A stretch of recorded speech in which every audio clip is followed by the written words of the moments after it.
In the darkness before dawn, stone cracks. Not the gentle weathering of centuries, but the sharp, decisive fracture of something that was never meant to break. Somewhere in the shadowed corners of memory, between myth and truth, between what was and what we've chosen to remember, a story waits to be told again. You've heard her name whispered in warnings. Medusa, the monster with snakes for hair and eyes that turned flesh to stone, the creature that heroes were made to slay, whose severed head became a weapon, whose image adorned shields and temples as a ward against evil. But tonight, we're going to tell you a different story. Not the tale of a monster, but the tragedy of a woman. Not the glory of a hero's quest, but the cost of divine indifference. Not the triumph of good over evil, but something far more complex, far more human, and infinitely more heartbreaking. This is the story of how beauty became curse, how victim became villain, how a priestess serving in sacred halls found herself exiled to the edge of the world, her very gaze a weapon she never chose to wield.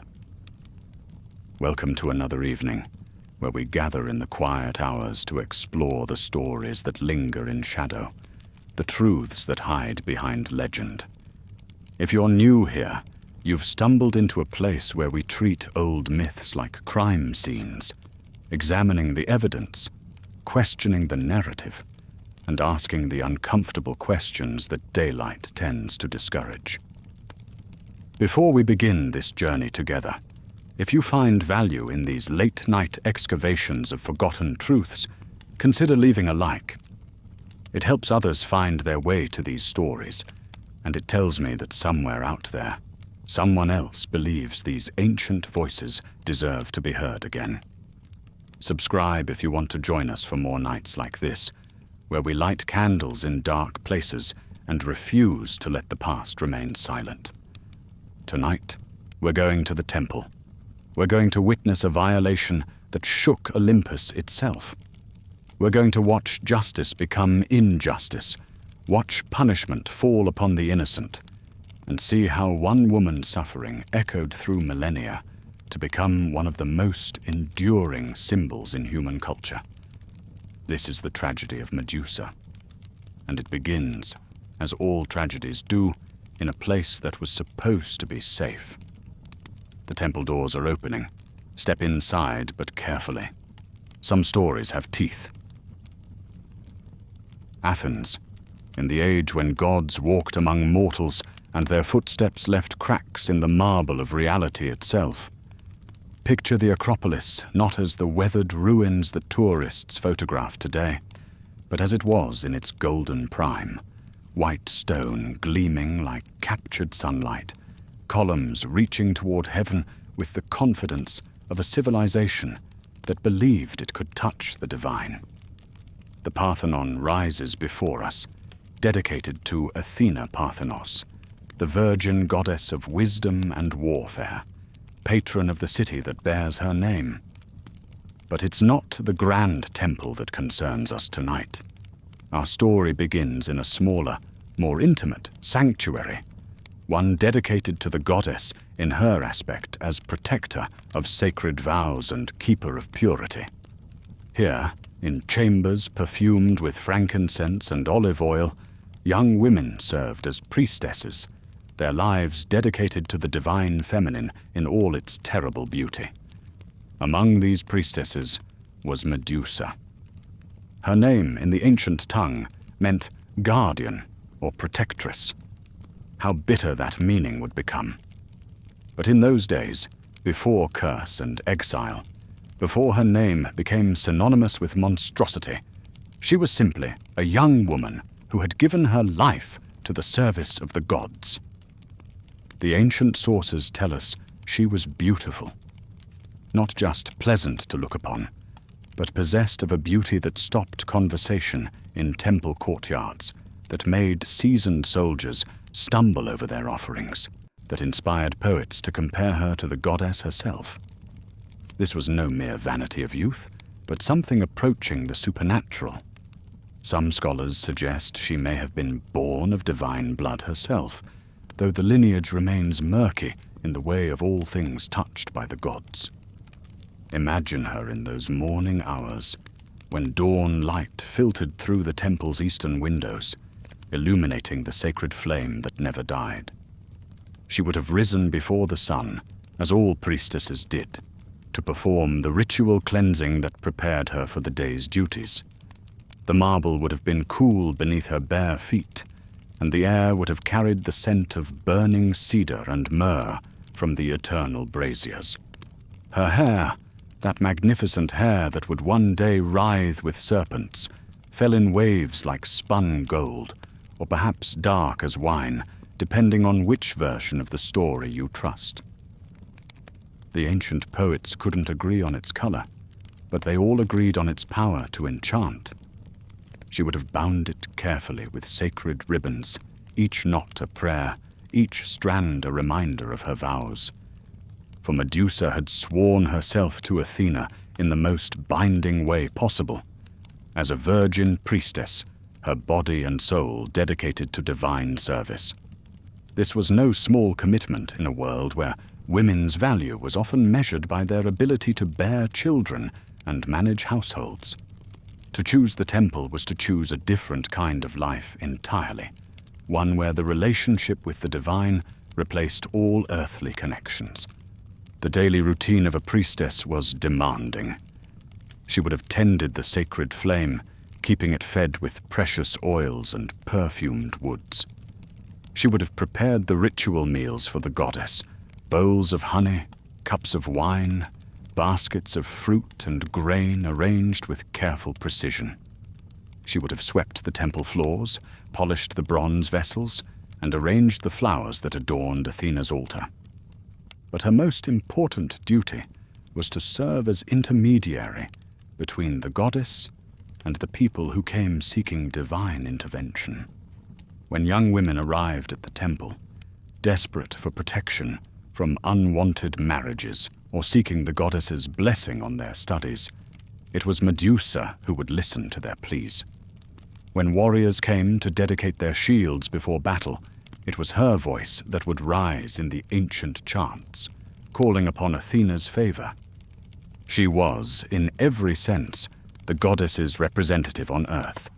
Her beauty was not just personal, but sacred, a reflection of the divine feminine that Athena embodied. When people looked at Medusa, they saw not just a woman, but a living reminder of the goddess's power and grace. The temple itself was a sanctuary in the truest sense, a place where the normal rules of the world outside did not apply. Here, under Athena's protection, even the most vulnerable could find safety. The goddess was fierce in her defense of those who sought her aid, and her temples were inviolate. To commit violence within their walls was not just crime, but sacrilege, an offense against the very order of the cosmos.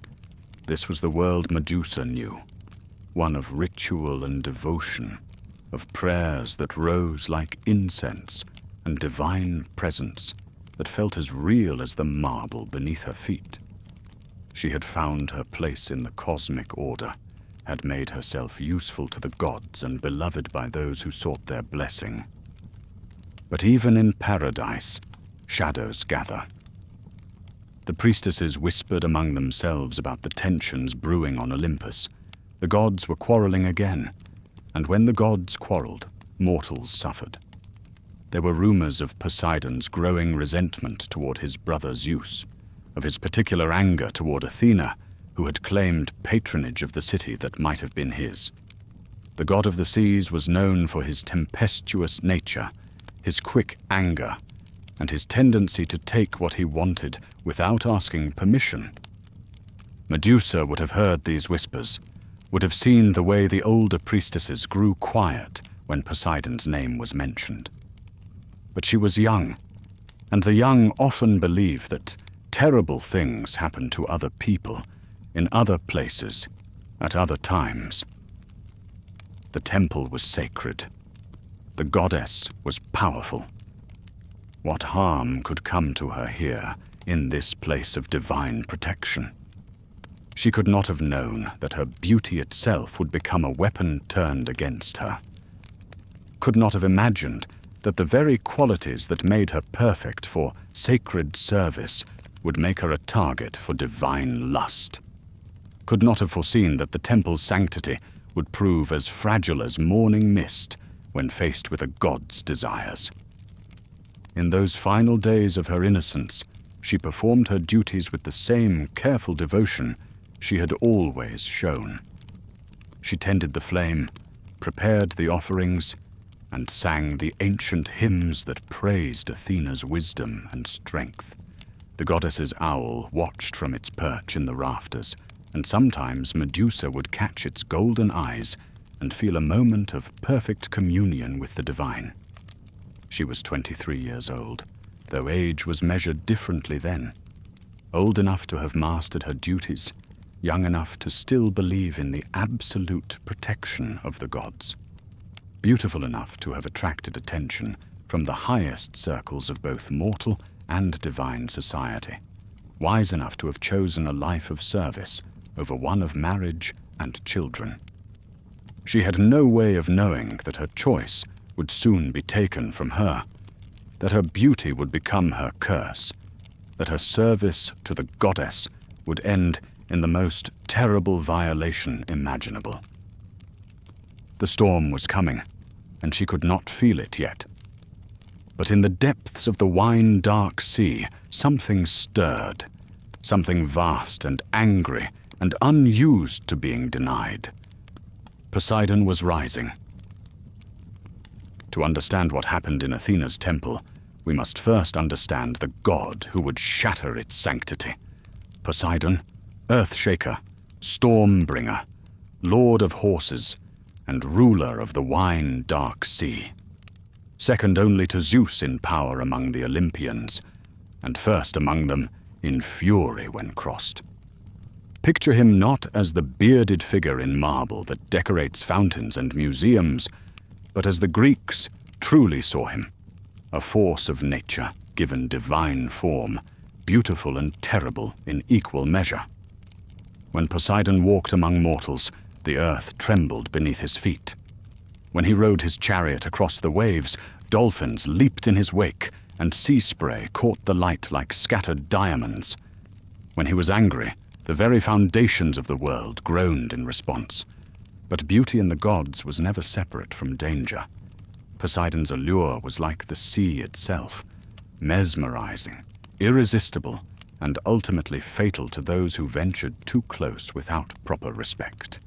His eyes held the color of deep water, shifting between blue and green and gray according to his mood. His hair moved like kelp in underwater currents, even when no wind stirred the air around him. To look upon him was to feel the pull of the tide, the promise of depths both wonderful and terrifying. The ancient poets called him the one who makes the islands tremble, and they were not speaking metaphorically. Poseidon's rage could literally reshape the coastlines, could sink entire fleets with a gesture, could turn the sea from peaceful cradle to devouring maw in the space between heartbeats. He was earthquake and tsunami, the sudden storm that caught sailors far from shore, the rogue wave that swallowed ships whole. But perhaps more dangerous than his power over the natural world was his relationship with the concept of consent. The myths are consistent on this point, though ancient audiences seemed to accept it as simply the way things were. Poseidon took what he wanted, when he wanted it, regardless of the desires of those involved. Mortal women, nymphs, even goddesses were not safe from his attentions. The sea, after all, recognizes no boundaries, acknowledges no borders, respects no barriers erected by lesser beings. Consider his history. Demeter, goddess of the harvest, had fled his advances by transforming herself into a mare. Poseidon simply became a stallion and pursued her still. The nymph Scylla was transformed into a monster by jealous Circe, who coveted Poseidon's affections. The beautiful Amphitrite tried to escape him by hiding in the depths of the ocean itself. But the sea was his domain. There was nowhere she could run that he could not follow. The pattern was always the same: desire, pursuit, and inevitable conquest. Poseidon saw, Poseidon wanted, Poseidon took. The consequences for his victims were rarely his concern. Love, in his understanding, was not a meeting of equals, but a claiming, a possession, a divine right exercised without regard for the feelings of the claimed. This was not unusual behavior for the Greek gods, who were famously lacking in what we might call modern moral sensibilities. But even among his fellow Olympians, Poseidon stood out for the particular violence of his desires. Zeus might seduce through trickery and transformation. Apollo might woo with music and poetry, but Poseidon's approach was as direct and overwhelming as a tsunami. And now, in the years we're speaking of, his anger had a specific focus: his niece, Athena. The rivalry between Athena and Poseidon was as old as the city of Athens itself. Both gods had wanted to be patron of the growing settlement, and the contest to determine the winner had become the stuff of legend. Poseidon had struck the ground with his trident, creating a saltwater spring that demonstrated his power over the seas. Athena had planted an olive tree, offering the gift of wisdom and abundance that would outlast any storm. The people chose Athena. They chose wisdom over raw power, cultivation over conquest, the promise of civilization over the chaos of the natural world. They named their city after her, built temples in her honor, and looked to her for protection in times of crisis. Poseidon had never forgiven the slight. For decades, he had nursed his resentment, sending storms to batter the Athenian coast, causing earthquakes that cracked the foundations of the city, stirring up the seas to make trade difficult and dangerous. But these were distant expressions of his anger, impersonal catastrophes that affected everyone equally. The people of Athens had learned to live with their patron god's uncle's displeasure, much as coastal peoples everywhere learn to live with storms. But now, something had changed. Perhaps it was the sight of Athena's latest temple, rising in marble splendor above the city. Perhaps it was the increasing devotion of the Athenians to their patron goddess, their prayers growing more fervent, their sacrifices more generous. Perhaps it was simply the accumulated weight of years of resentment finally reaching a breaking point. Whatever the cause, Poseidon's anger was no longer content with distant thunder and rough seas. It had become personal, focused, hungering for a more intimate form of revenge. He had noticed the priestesses, of course. How could he not? They were among the most visible servants of his hated niece, their beauty and devotion a constant reminder of Athena's triumph over him. But there was one in particular who had caught his attention, whose loveliness seemed to embody everything he resented about his niece's success. Medusa. When Poseidon first saw her, she was performing the morning rituals, her voice rising in the ancient hymns that praised Athena's wisdom and strength. The god had been passing by in one of his many forms, perhaps as a wealthy merchant, perhaps as a visiting dignitary, perhaps as a simple worshipper seeking the goddess's blessing. The details don't matter. What matters is that he saw her, and in seeing her, he wanted her. But this was not the simple desire that had driven him to pursue so many others. This was want, twisted by resentment, lust sharpened by the need for revenge. In Medusa, he saw not just a beautiful woman, but a way to strike at Athena herself. What better way to demonstrate his power than to violate the sacred space of her temple? What more fitting punishment for the goddess who had humiliated him than to defile one of her most devoted servants. The plan that formed in his mind was as cruel as it was calculated. He would not simply take Medusa.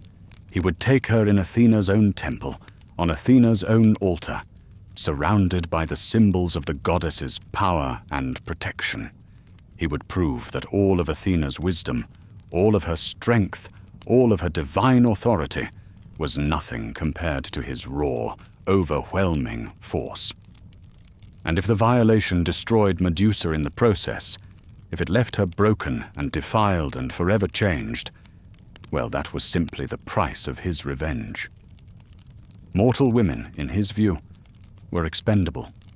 Their pain was temporary, their lives brief flickers in the eternal span of godhood. But the insult to Athena would be permanent, and that was what mattered. The god of the seas began to plan, and far beneath the waves, the ocean currents shifted in response to his dark mood. Sea creatures fled to deeper waters, sensing the storm that was building. Sailors checking the horizon felt an unaccountable chill and hurried to secure their vessels. On the coast of Attica, the waves began to beat against the shore with unusual violence, as if the sea itself was restless, hungry, preparing for something terrible. In the temple, Medusa continued her duties, unaware that she had become the center of a divine storm. She tended the sacred flame, prepared the offerings, and sang the ancient hymns, her voice pure and clear as temple bells. The goddess's owl watched from its perch, but even divine wisdom could not prevent what was coming. For Poseidon had made his choice, and when the gods choose to act, the consequences ripple outward, like waves from a stone dropped in still water. The only question was not whether the storm would break, but when, and how much destruction it would leave in its wake. In the wine-dark depths of the sea, something vast and terrible stirred. The earth-shaker was rising, and his target was not the foundations of the world this time, but something far more fragile, far more precious, and far more easily destroyed. A young woman who had never done anything worse than love the gods too much. There are some moments in history that fracture time itself, where the before and after become two different worlds entirely. What happened in Athena's temple on that autumn day was one such moment, not just for Medusa, but for our understanding of justice, divinity, and the price of powerlessness in a world ruled by gods. The morning had begun like any other. Medusa had risen before dawn, performed her ritual cleansing, and begun the day's sacred duties. The temple was quiet, filled with the familiar comfort of routine, the whisper of bare feet on marble, the soft crackle of the eternal flame, the gentle cooing of Athena's owl in the rafters above. She was alone, as she often was during the morning hours when the city still slept and the other priestesses attended to duties in different parts of the complex. This solitude was precious to her, a time when she could commune with the goddess in perfect peace, when the divine presence felt closest and most tangible. The first sign that something was wrong was the silence. Not the comfortable quiet of early morning, but something else entirely. A sudden, complete absence of sound that felt unnatural, oppressive. The owl's gentle calls ceased. The eternal flame, which always whispered and danced, became still as carved stone. Even the distant sounds of the awakening city beyond the temple walls seemed to fade away, as if the world itself was holding its breath. Medusa looked up from the altar where she had been arranging the morning offerings, a handful of perfect white roses that had been brought as gifts to the goddess. The temple felt different somehow, larger, colder, charged with an energy that made the hair on her arms stand on end. Then he was there. not walking through the doors like any normal visitor, but simply present, as if he had materialized from the very air itself. At first glance, he appeared to be a man, tall, powerfully built, with the kind of presence that commanded attention without effort. His clothing was rich but not ostentatious, the garb of a wealthy merchant or perhaps a foreign dignitary come to pay respects to the city's patron goddess. But his eyes gave him away. They held the color of deep water, shifting between blue and green and gray, and in their depths moved something vast and hungry and utterly inhuman.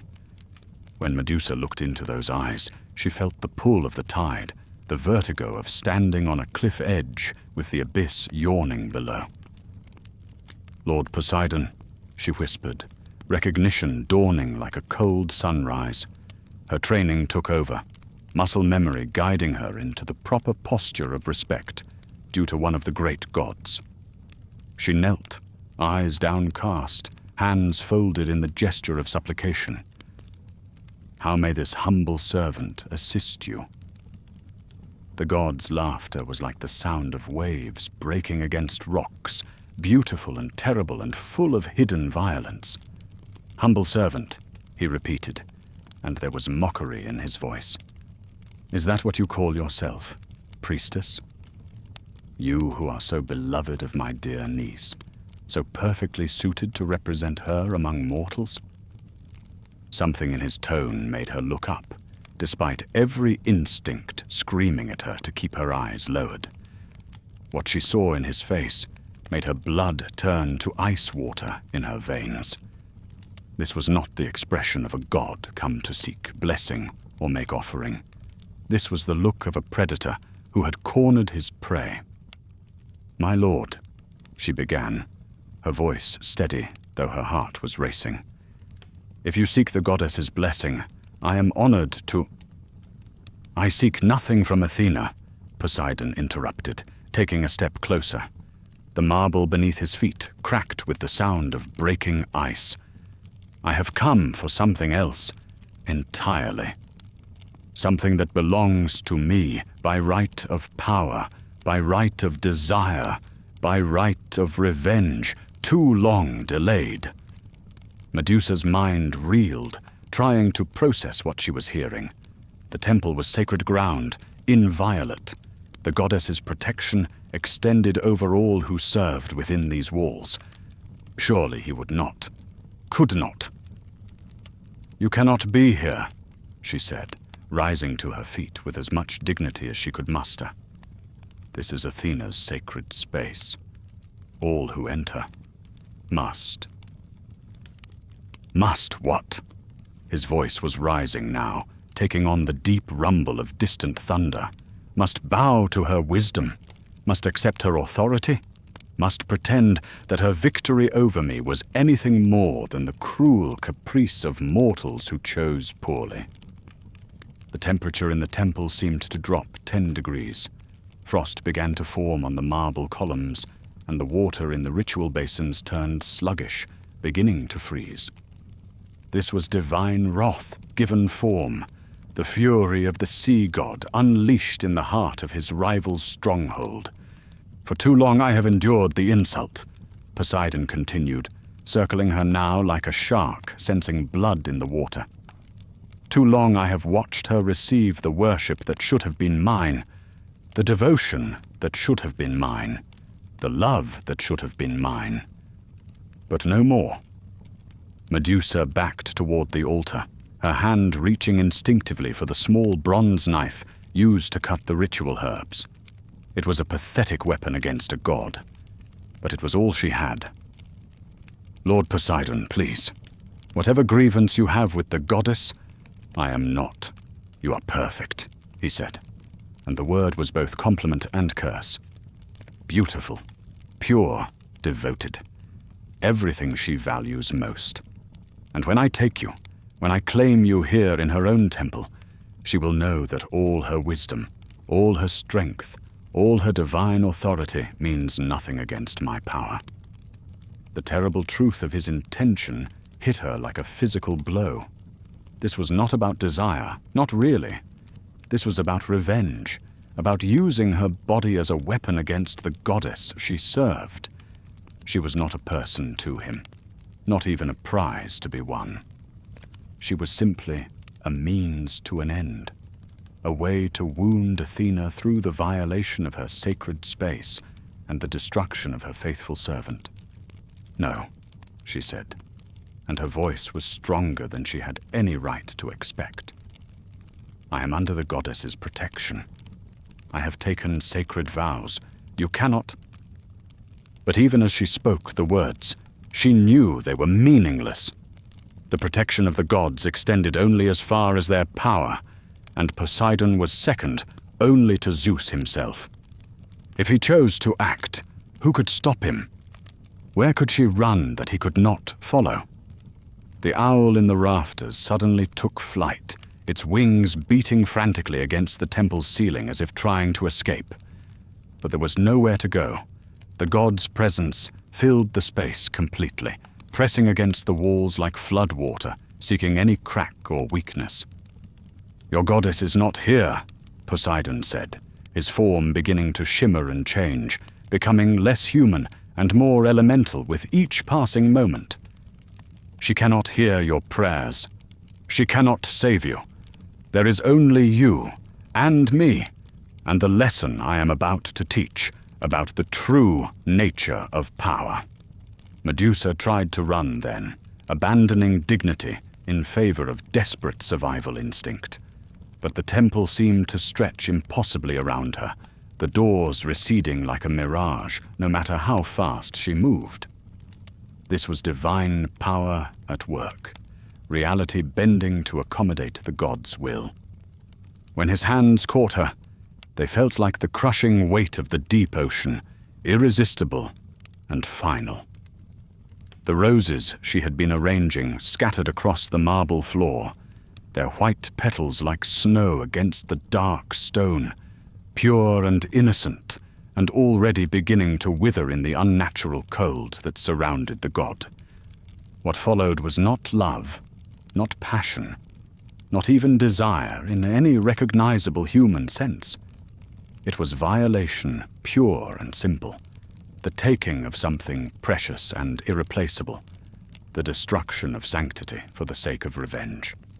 The ancient sources handle this moment with the euphemisms common to their time, speaking of ravishment and claiming, but we must call it what it was: rape, committed by a god against a mortal woman who had given her life to the service of the divine.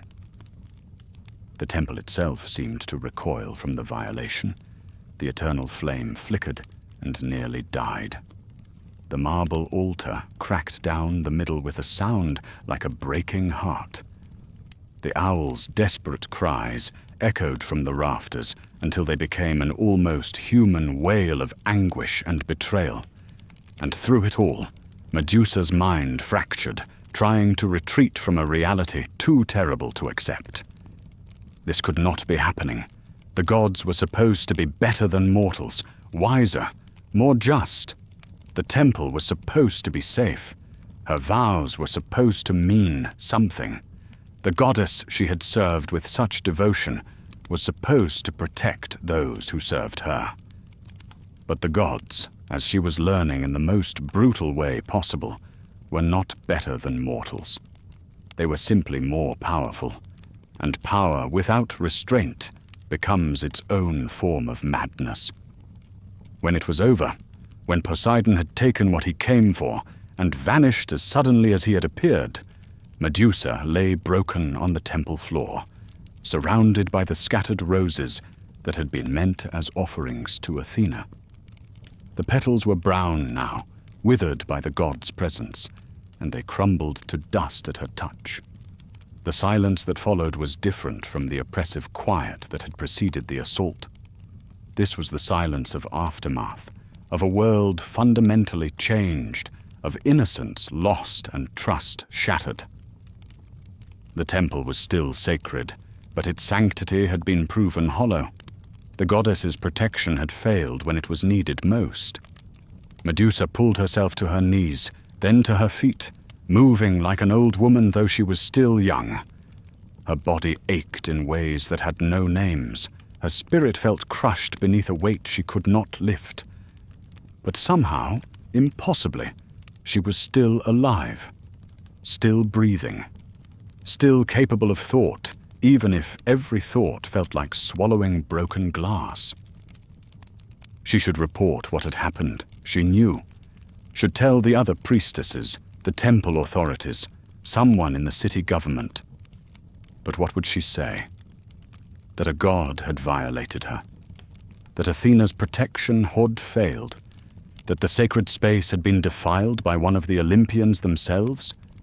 Who would believe her? And even if they did, what could they do about it? You cannot arrest a god. You cannot put the Lord of the Seas on trial. You cannot seek justice against one who is, by definition, beyond mortal law. So she said nothing. She cleaned herself as best she could, gathered the withered rose petals, and tried to restore some semblance of order to the violated temple. She relit candles, straightened altar cloths, and swept away the evidence of divine presence as if it had never been.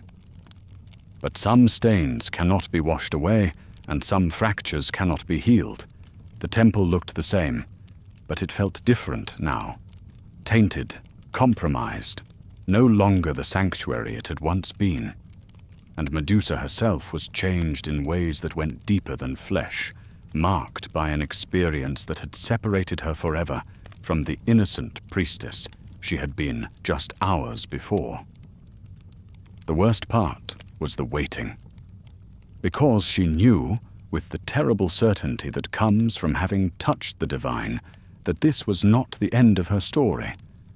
Gods were not known for their subtlety, and Poseidon's revenge would not be complete until Athena knew what had been done in her temple, to her priestess, under her supposedly watchful protection. The goddess would come, eventually. And when she did, Medusa suspected that the real nightmare would begin. The temple doors stood open to the morning sun, but no light seemed able to penetrate the shadows that had gathered in the sacred space. Somewhere in the distance, the sea crashed against the shore with unusual violence, as if the ocean itself was celebrating a victory. And in the silence between the waves, if you listened carefully, you could almost hear the sound of justice sharpening its claws. Before we continue with Medusa's story, we need to pause and examine the world she inhabited, not just the physical landscape of ancient Greece, but the moral and philosophical terrain that shaped how both gods and mortals understood concepts like justice, punishment, and innocence. The ancient Greeks had a fundamentally different relationship with their deities than what most modern religious traditions would recognize. The Olympian gods were not benevolent parental figures watching over humanity with infinite love and wisdom. They were not moral exemplars, paragons of virtue to be emulated and obeyed.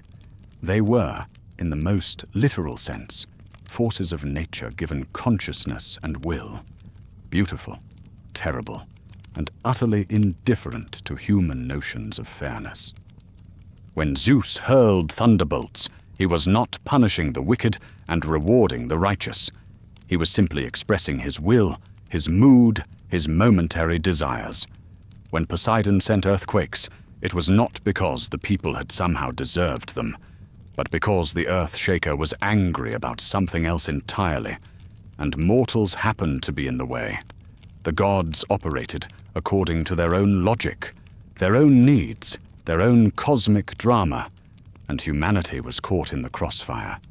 This created a world where victim blaming was not just common, but almost inevitable. If the gods were all-powerful and their actions were by definition just, even when they appeared manifestly unjust to mortal eyes, then suffering must somehow be deserved. If a woman was violated by a god, she must have done something to attract his attention, something to warrant his notice. If a city was destroyed by divine wrath, its people must have committed some offense, however unknowable. The alternative, accepting that the gods were simply capricious, that divine power operated without moral restraint, was too terrifying for most people to contemplate. It was easier to blame the victim than to acknowledge that the universe might be fundamentally unjust. Consider the language the ancient sources use when describing divine assaults. They speak of goddesses and mortal women being ravished or claimed or pursued by gods, using euphemisms that soften the reality of what was happening. The victims are described as beautiful or alluring or irresistible, as if their physical appearance somehow justified or explained their suffering. The focus is almost always on how the assault affected the god, his desires, his motivations, his emotional state, rather than on the trauma experienced by the victim. This is not unique to ancient Greece, of course. Every culture in history has struggled with the problem of theodicy, the question of how to reconcile the existence of suffering with belief in divine justice. But the Greek solution was particularly stark in its implications. If the gods cause suffering, then suffering must be just, even when it appears cruel to limited mortal understanding. The concept of divine justice in the ancient world was not about protecting the innocent or punishing the guilty in any sense we would recognize. It was about maintaining cosmic order, preserving the hierarchy that placed gods above mortals, ensuring that divine will was never successfully challenged. When Poseidon violated Medusa in Athena's temple, he was not committing a crime in the ancient understanding. He was exercising his divine prerogative, asserting his power over a rival goddess by defiling her sacred space. And when Athena would eventually respond to this violation, her reaction would not be driven by concern for Medusa's welfare or outrage at the injustice done to an innocent woman. It would be motivated by the insult to her own divine dignity, the challenge to her authority, the need to restore her position in the cosmic hierarchy. This is perhaps the most difficult aspect of Medusa's story for modern audiences to accept. We want to see Athena as a protector of women, a goddess who would naturally defend her priestess against assault. We want divine justice to operate according to our understanding of right and wrong, to punish the perpetrator and protect the victim. But the ancient sources are clear. Athena's anger was not directed at Poseidon, who was too powerful to challenge directly, but at Medusa, whose very presence in the temple now served as a reminder of the goddess's failure to protect her sacred space. In the logic of divine justice, the victim became the problem to be solved, not the crime to be avenged. This was not unusual. Throughout Greek mythology, we see the same pattern repeated. Gods assault mortals, and the consequences fall not on the gods, but on their victims. Io was turned into a cow and tormented by Hera's jealousy after Zeus raped her. Callisto was transformed into a bear and nearly killed by her own son after attracting Zeus's attention. Cassandra was cursed with prophecies no one would believe after rejecting Apollo's advances. The message was clear and consistent. Mortals, especially mortal women, existed at the pleasure of the gods. Their bodies, their lives, their very identities were subject to divine whim. They could be transformed, destroyed, or discarded as easily as a child breaks a toy, and there was no appeal, no higher authority to which they could turn for justice. Understanding this context is crucial to understanding what happened next in Medusa's story. When Athena finally discovered the violation of her temple, her response would not be guided by modern concepts of justice or compassion. It would be driven by the ancient logic of divine pride, cosmic hierarchy, and the terrible arithmetic of godhood, where the suffering of mortals was always an acceptable price to pay for the maintenance of divine dignity. The goddess was coming, and her justice would be swift, absolute, and utterly indifferent to human notions of fairness. In a world where the gods themselves were above morality, mercy was not a virtue, but a weakness, and the innocent suffered not despite divine justice, but because of it. 3 days passed before Athena came, 3 days during which Medusa moved through her duties like a ghost, haunting her own life, performing the ritual cleansings and tending the sacred flame with mechanical precision, while her mind remained fractured, caught between the world as it had been and the terrible new reality she now inhabited. She had told no one what happened. How could she? The other priestesses went about their work with the same serene devotion they had always shown, their faith in the goddess's protection unshaken. The temple visitors continued to come seeking blessings and offering prayers, their faces bright with the confidence that they stood in a truly sacred space. To shatter that illusion with the truth felt almost as cruel as the violation itself. So she held her silence and watched the world continue as if nothing had changed, as if the fundamental order had not been broken, as if the gods had not proven themselves to be exactly as capricious and cruel as the darkest myths suggested. But gods have their own ways of knowing things, and Athena was the goddess of wisdom above all else.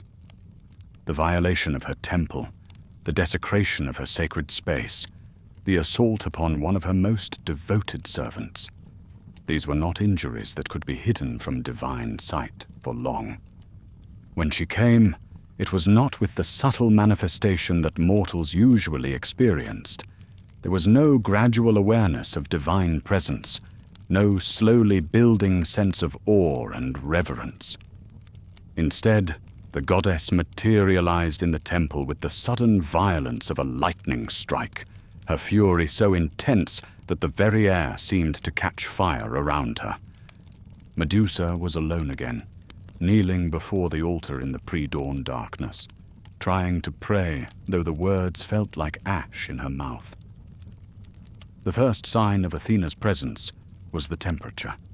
Not cold, like Poseidon's manifestation, but blazing hot, as if the sun itself had descended into the temple chambers. Then came the light. Not the warm, golden radiance that the goddess usually brought, but something harsh and white and utterly merciless, the kind of illumination that reveals every flaw, every imperfection, every hidden shame. Under that terrible brightness, Medusa felt exposed in ways that went beyond the physical, as if her very soul was being examined and found wanting.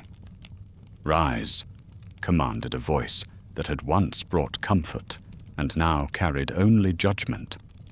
"Rise and face me, priestess." Medusa struggled to her feet, her legs shaking not with reverence but with terror. The goddess who stood before her was familiar and alien at once, still recognizably Athena, but transformed by rage into something almost unrecognizable. Her grey eyes, usually so wise and compassionate, now blazed with silver fire. Her armor, typically a symbol of protection and justice, seemed to pulse with barely contained violence. "My lady," Medusa whispered, her voice cracking, "I have served faithfully. I have kept my vows.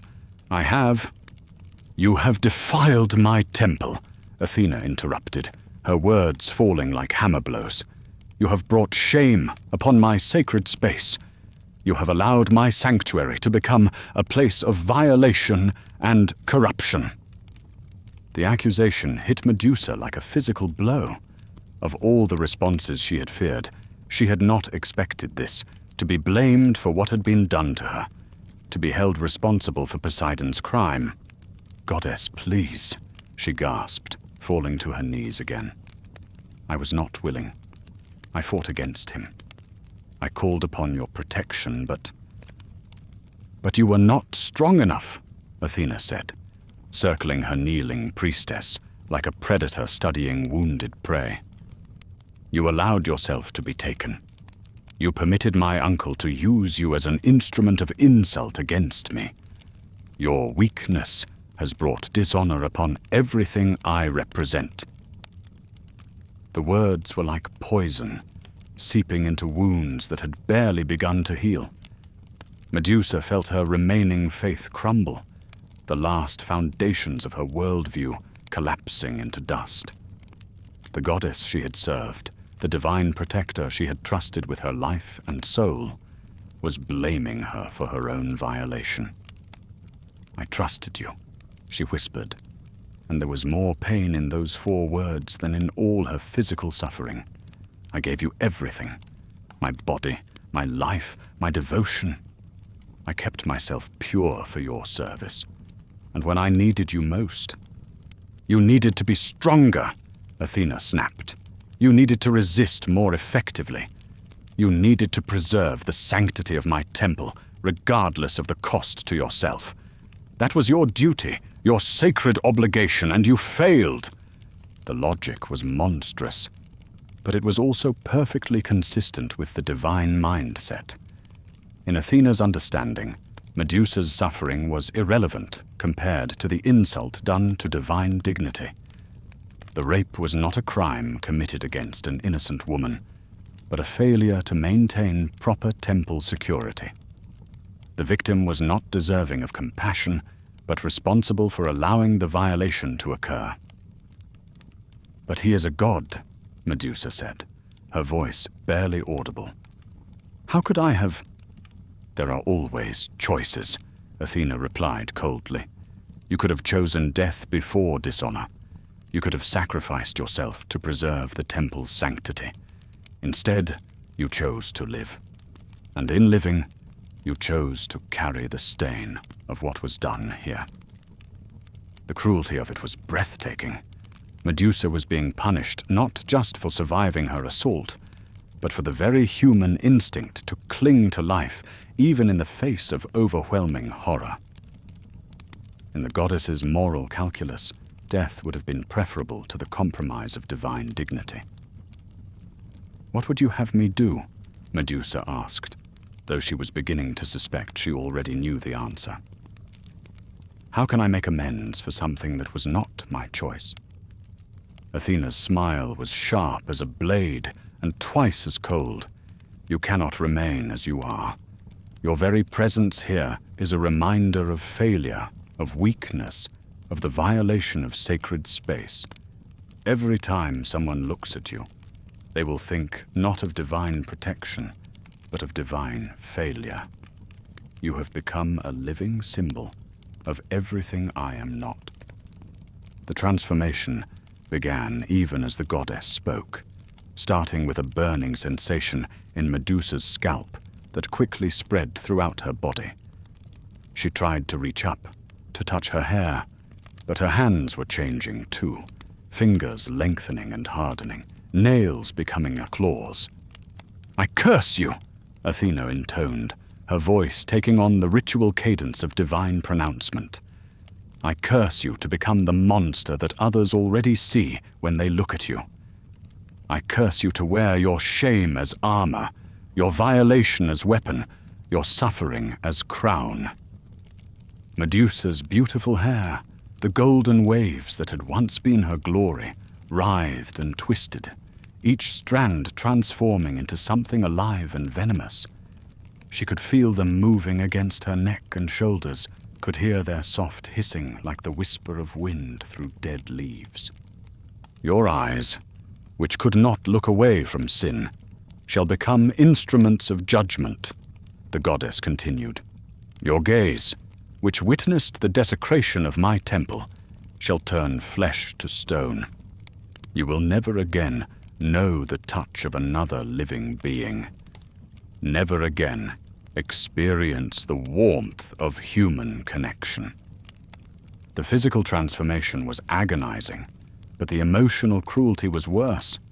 Athena was not just changing Medusa's form, she was ensuring that the priestess would be forever isolated, forever marked as something to be feared and avoided.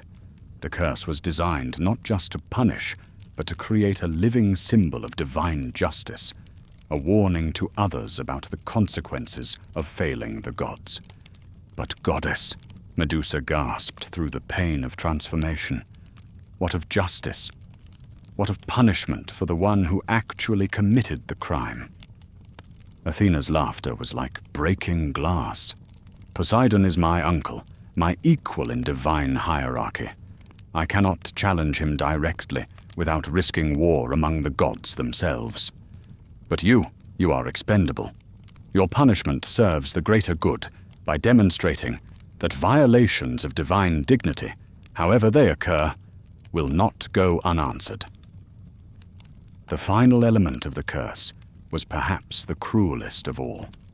As her face changed, as her features became something that would inspire horror rather than admiration, Medusa retained her essential self, her memories, her capacity for thought and feeling, her ability to understand exactly what had been done to her and why.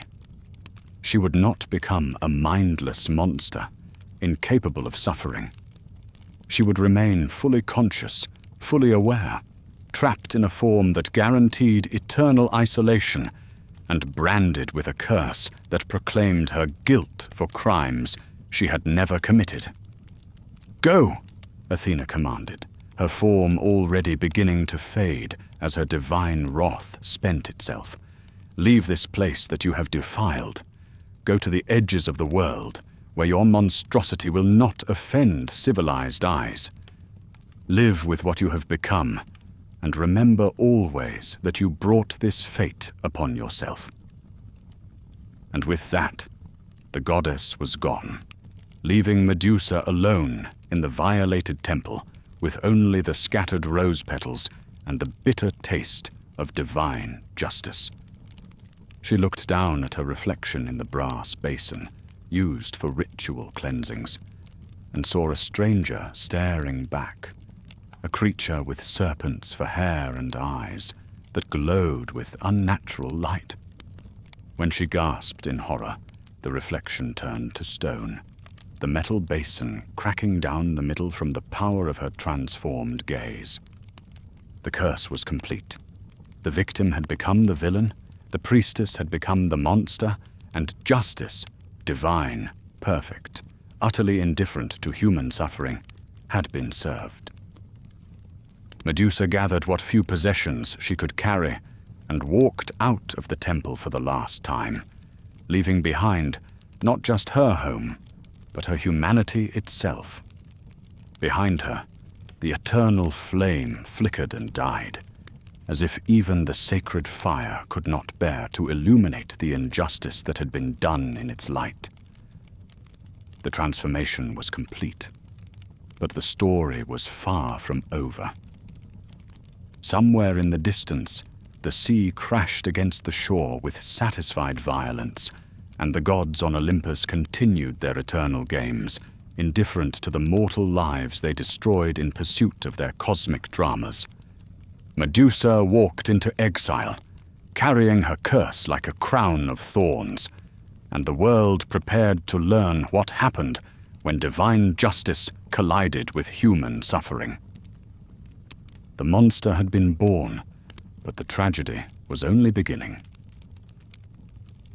The island was a wound in the world's flesh, a jagged scar of black rock thrust up from the wine-dark sea like an accusation against the sky. No ship's captains marked it on their charts, no merchants spoke of it in harbors, no fishermen cast their nets in its shadow. It existed in the spaces between the known world, a place where geography became mythology, and the normal rules of existence bent under the weight of divine curse. This was where Medusa came to die. Not the quick death she had hoped for in those first days after her transformation, when the horror of what she had become seemed too great to bear. That mercy had been denied her. just as all mercies seemed to be. Instead, she had been condemned to a slower dying, the gradual erosion of everything human within her, the piece-by-piece surrender of hope, connection, and the simple comfort of being understood. The island had no name in any mortal tongue. The ancient sources call it various things: the Isle of the Gorgons, the Cursed Shore, the land beyond the Pillars of Hercules. But names were for places that existed in the human world, and this place existed somewhere else entirely, in the realm of punishment and exile, where the gods sent those who had transgressed against the cosmic order.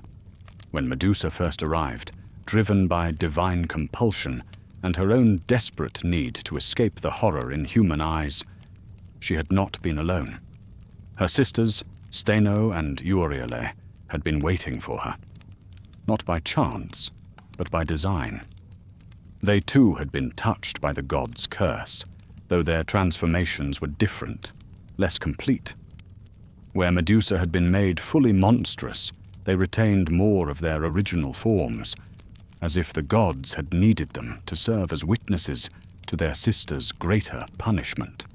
Steno was the eldest, her face still recognizably human, but marked by a terrible sadness that seemed to age her centuries with each passing day. Euryale was younger, her features caught somewhere between woman and serpent, her voice carrying the hiss of scales on stone. They had come to the island before Medusa, drawn by the same divine compulsion that would eventually bring her to this place of exile. The reunion should have been joyful, sisters finding each other in the vast loneliness of the world. Instead, it was a moment of shared horror, each sister seeing in the other's faces the confirmation of their own monstrous nature. They were no longer the beautiful daughters of sea gods who had once danced in ocean foam and sung with the voices of sirens. They had become something else entirely, something that existed to remind the world of the price of divine displeasure. But even in their transformed state, they were still sisters, still bound by the love that had shaped their earliest memories, still capable of offering each other the comfort that the rest of the world would forever deny them. In those first months on the island, they created a kind of family among the ruins of their former lives, learning to live with their curses and finding small ways to care for each other in a world that had declared them monsters. The island itself seemed to respond to their presence, becoming more hospitable as they settled into their exile.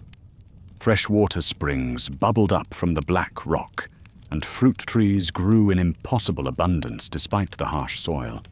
It was as if the land itself pitied them, offering what comfort it could to those who had been cast out from the fellowship of both gods and mortals. They built a home of sorts among the rocks, not a palace or even a proper house, but a shelter that protected them from the worst of the weather and gave them a place to retreat when the loneliness became too much to bear.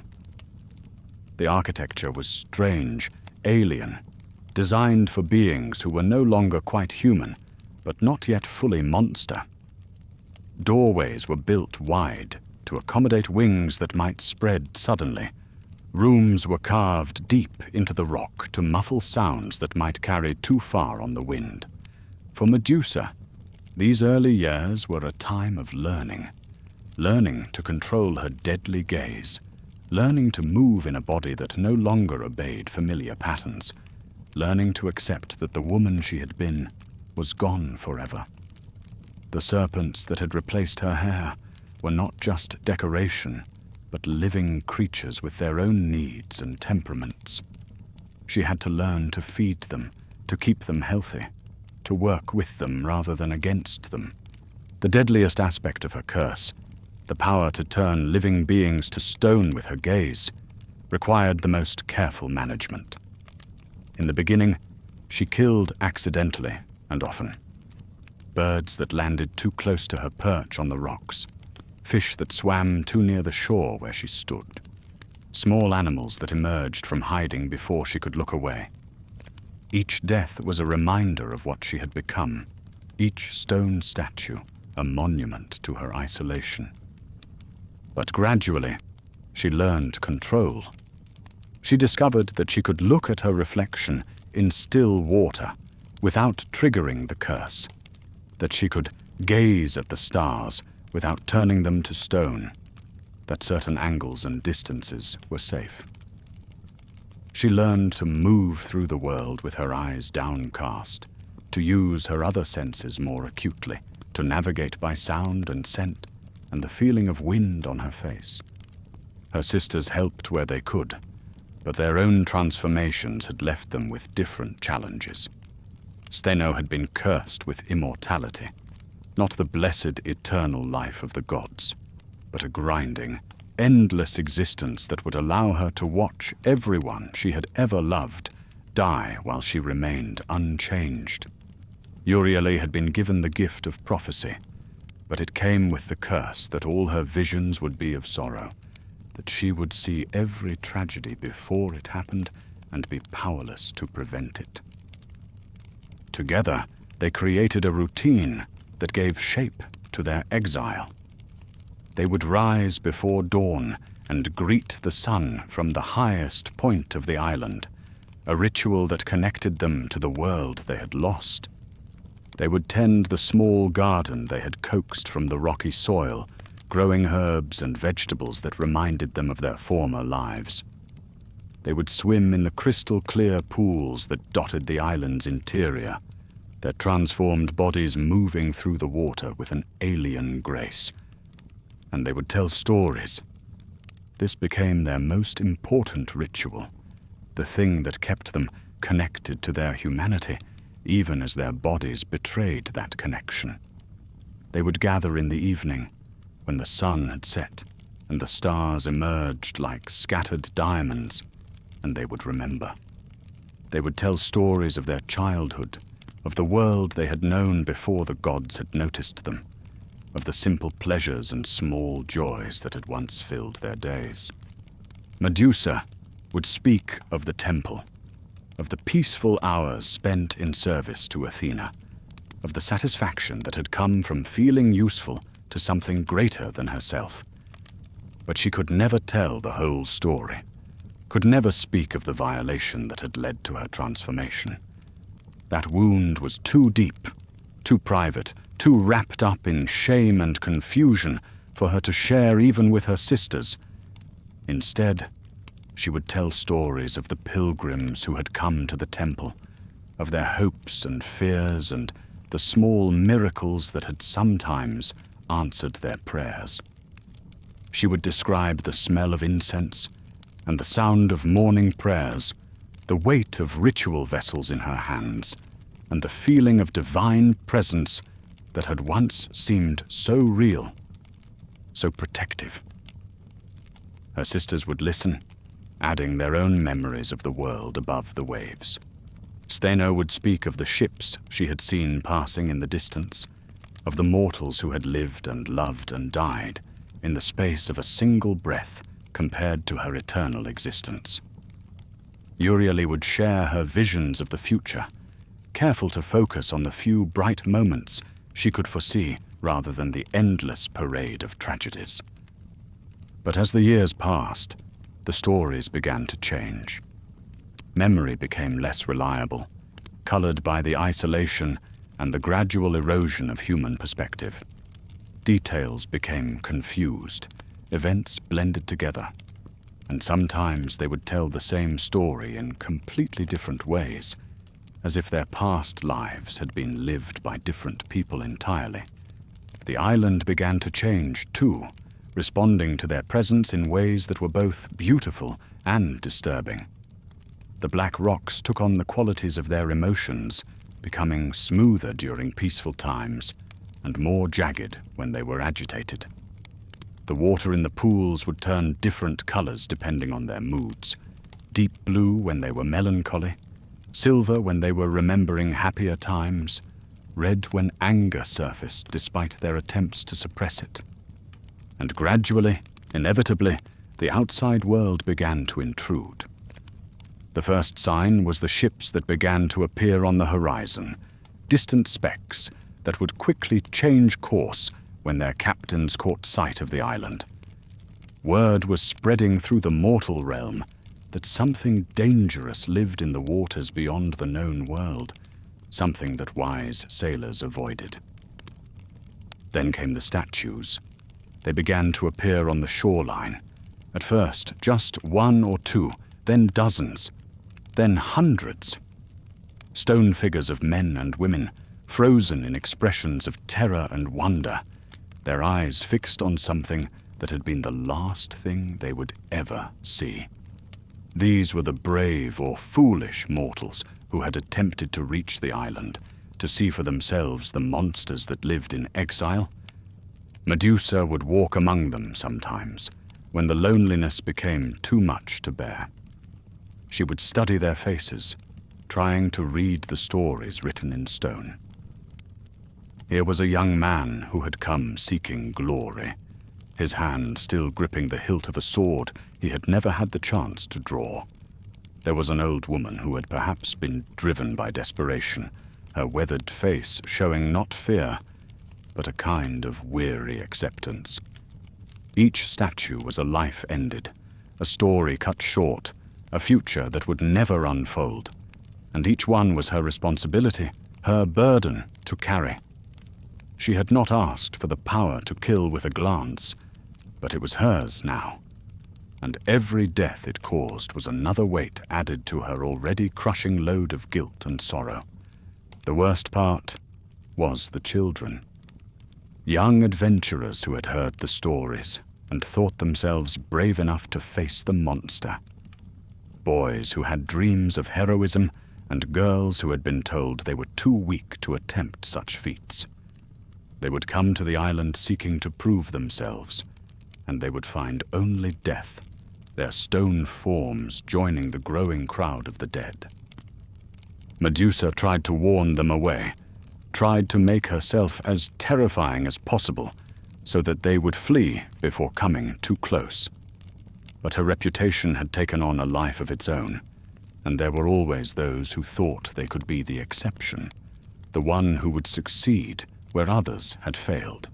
She began to hate her own fame, the way her story had been twisted and simplified until she was no longer a person, but a symbol, a monster to be slain, a test to be passed. The poets sang of her without understanding. The storytellers embellished her tale without caring about the truth, and the heroes who came to face her saw only an obstacle to be overcome, not a woman who had once been as human as they were. The island became a repository of stone witnesses, a museum of the dead that testified to the price of divine justice. And at its center, growing more monstrous with each passing year, Medusa learned to live with the knowledge that she had become exactly what the gods had intended her to be, a warning, a punishment, a reminder that even the innocent could be transformed into something terrible. But even in her exile, even in her monstrous form, she remained fundamentally human in the ways that mattered most.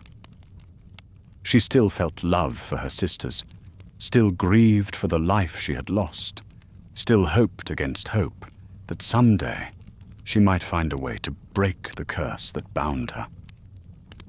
She still dreamed sometimes of the temple where she had once served. In those dreams, she was still the devoted priestess she had been, still beautiful, still blessed with the goddess's favor. She would wake from these dreams with tears on her cheeks, tears that would turn to stone as they fell and shatter on the rocks below. The years stretched ahead of her like an endless road leading nowhere, marked only by the accumulation of stone statues and the gradual erosion of hope. She was no longer aging in any recognizable way, her curse having stopped time for her just as it had for her victims. She would remain as she was, neither fully living nor properly dead, until some hero finally proved strong enough or clever enough to end her existence. And in the depths of her transformed heart, she began to hope for that ending, to welcome the thought of a hero who might finally free her from the prison of her own cursed flesh. She did not know that her wish was already being granted, that somewhere in the world of mortals, a young man named Perseus was growing up with dreams of glory, guided by gods who had their own plans for the monster they had created. The end of her story was approaching, but it would not be the end she expected, and it would come at a price that even the gods might not have fully anticipated. On the island of exile, surrounded by the stone witnesses to her curse, Medusa waited for whatever fate the gods had prepared for her, unaware that she had already become something more than they had intended.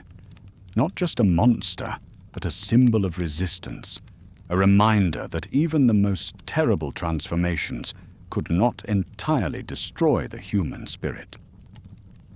The serpents in her hair hissed softly in the evening wind, and the stars above looked down with the same indifference that had always characterized divine attention. But somewhere in the darkness, change was stirring, and the tragedy that had begun in a violated temple was approaching its climax. In the halls of Seriphos, where bronze braziers cast dancing shadows on marble walls, a young man knelt before a king whose smile held the cold promise of death.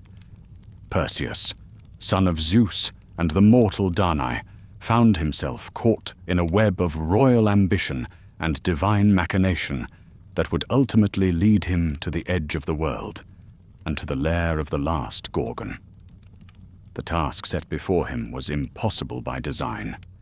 King Polydectes, burning with desire for Perseus's mother and viewing the young hero as an inconvenient obstacle, had demanded a wedding gift that no mortal could hope to obtain: the head of Medusa. It was a death sentence wrapped in the language of honor, a quest designed not to elevate a hero, but to eliminate a rival. Yet Perseus, with the fierce pride that ran in divine bloodlines, accepted the challenge with the kind of reckless courage that marks both heroes and fools. What Polydectes had not anticipated, what perhaps even Perseus himself did not fully understand, was that the gods had been watching, and that some divine purposes run deeper than mortal schemes. Athena came to him first, as she had come to so many heroes before, her grey eyes reflecting not wisdom, but calculation. To Perseus, she offered her polished shield, its bronze surface burnished to mirror brightness. "Look not upon the Gorgon directly," she warned, "for her gaze brings death. But in reflection, you may see her truly." She did not speak of irony, that the goddess who had cursed Medusa now armed her killer, but perhaps she felt it nonetheless, a weight in her chest where conscience might have lived. Hermes arrived with winged sandals that could carry their wearer across sky and sea, and a sword forged in divine fire, its edge keen enough to cut through immortal flesh. The messenger god's smile was as quick and sharp as Mercury, and his gift came with a warning wrapped in jest. "Fly swift, young hero, for some monsters grow more dangerous the longer they are left to brood." From the Hesperides, those nymphs who guarded the western edge of the world, Perseus received a helmet of invisibility and a magical pouch that would contain whatever was placed within it, regardless of size or nature. These were gifts born of ancient compacts between gods, favors called in for purposes that stretched back to the dawn of divine politics. But perhaps the most crucial gift came from the Grey Sisters, those ancient hags who shared a single eye and tooth between them. Forced to reveal the location of the Gorgon's lair through Perseus's theft of their shared sight, they spoke with voices like autumn wind through dead leaves. Beyond the pillars of Heracles, Where the sun dies each night and the ocean meets the void, there lies an island wreathed in mist and sorrow. There you will find her whom you seek, she who was once beautiful beyond mortal measure, she who now wears serpents for hair and carries death in her gaze. As Perseus prepared for his journey, strapping the divine gifts to his body like armor against the unknown, he might have wondered at the eagerness of the gods to aid him in his quest. Heroes had undertaken impossible tasks before, but rarely had Olympus itself opened its armories with such generous hands. Perhaps, had he possessed the wisdom that comes only with experience and loss, he might have questioned why the gods seemed so invested in the death of a single monster. But Perseus was young, and youth believes in the righteousness of its own cause with an intensity that age rarely sustains. To him, this was a quest for glory, a chance to prove himself worthy of his divine heritage. The moral complexity of killing a victim of divine injustice was a lesson he hadn't yet learned, and one that Athena had no intention of teaching. The journey to the edge of the world was not merely one of distance, but of metaphysical transition. As Perseus flew westward on Hermes's winged sandals, the familiar became strange, the known world giving way to realms where different laws held sway. The Mediterranean, cradle of civilization, fell away behind him, replaced by the vast Atlantic, where sea monsters dwelt in depths that had never known the warmth of sunlight. He passed over islands that existed only in legend, places where time moved differently, where the distinction between dream and reality grew thin. The very air began to taste of magic and danger, thick with possibilities that mortal lungs were not meant to breathe. Stars wheeled overhead in configurations unknown to earthly astronomers, and the wind that filled his divine sandals carried whispers in languages that predated human speech. As he flew, Perseus began to understand that he was not merely hunting a monster, but entering a realm where monstrosity took on different meanings. This was the borderland between the human and the divine, where transformation was not exception but rule, where curses and blessings wore the same face. The Gorgons Island lay at the very edge of this other world, a place where the normal laws of mortality bent and sometimes broke entirely. The gifts of the gods, so generous in their giving, began to weigh differently as understanding dawned. The shield that would show him Medusa's reflection was not merely a tactical advantage, but a barrier between Perseus and the humanity of his quarry. The sword that could cut through immortal flesh was not just a weapon, but an instrument of fate, forged specifically for the ending of a life that had already endured too much. Most troubling of all was the bag that would contain Medusa's severed head, preserving its deadly power for Perseus to wield. This was not the equipment of a hero seeking to end a threat, but the tools of a collector, someone meant to harvest and preserve the very curse he claimed to be destroying. The gods had not armed him to save the world from Medusa.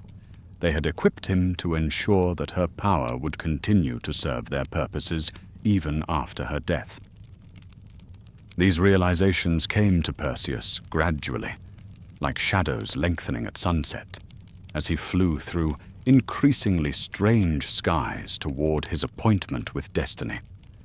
By the time the Gorgons Island appeared on the horizon, a dark smudge against the dying light of the Western Sea, he had begun to understand that his quest was not the straightforward heroic tale he had imagined.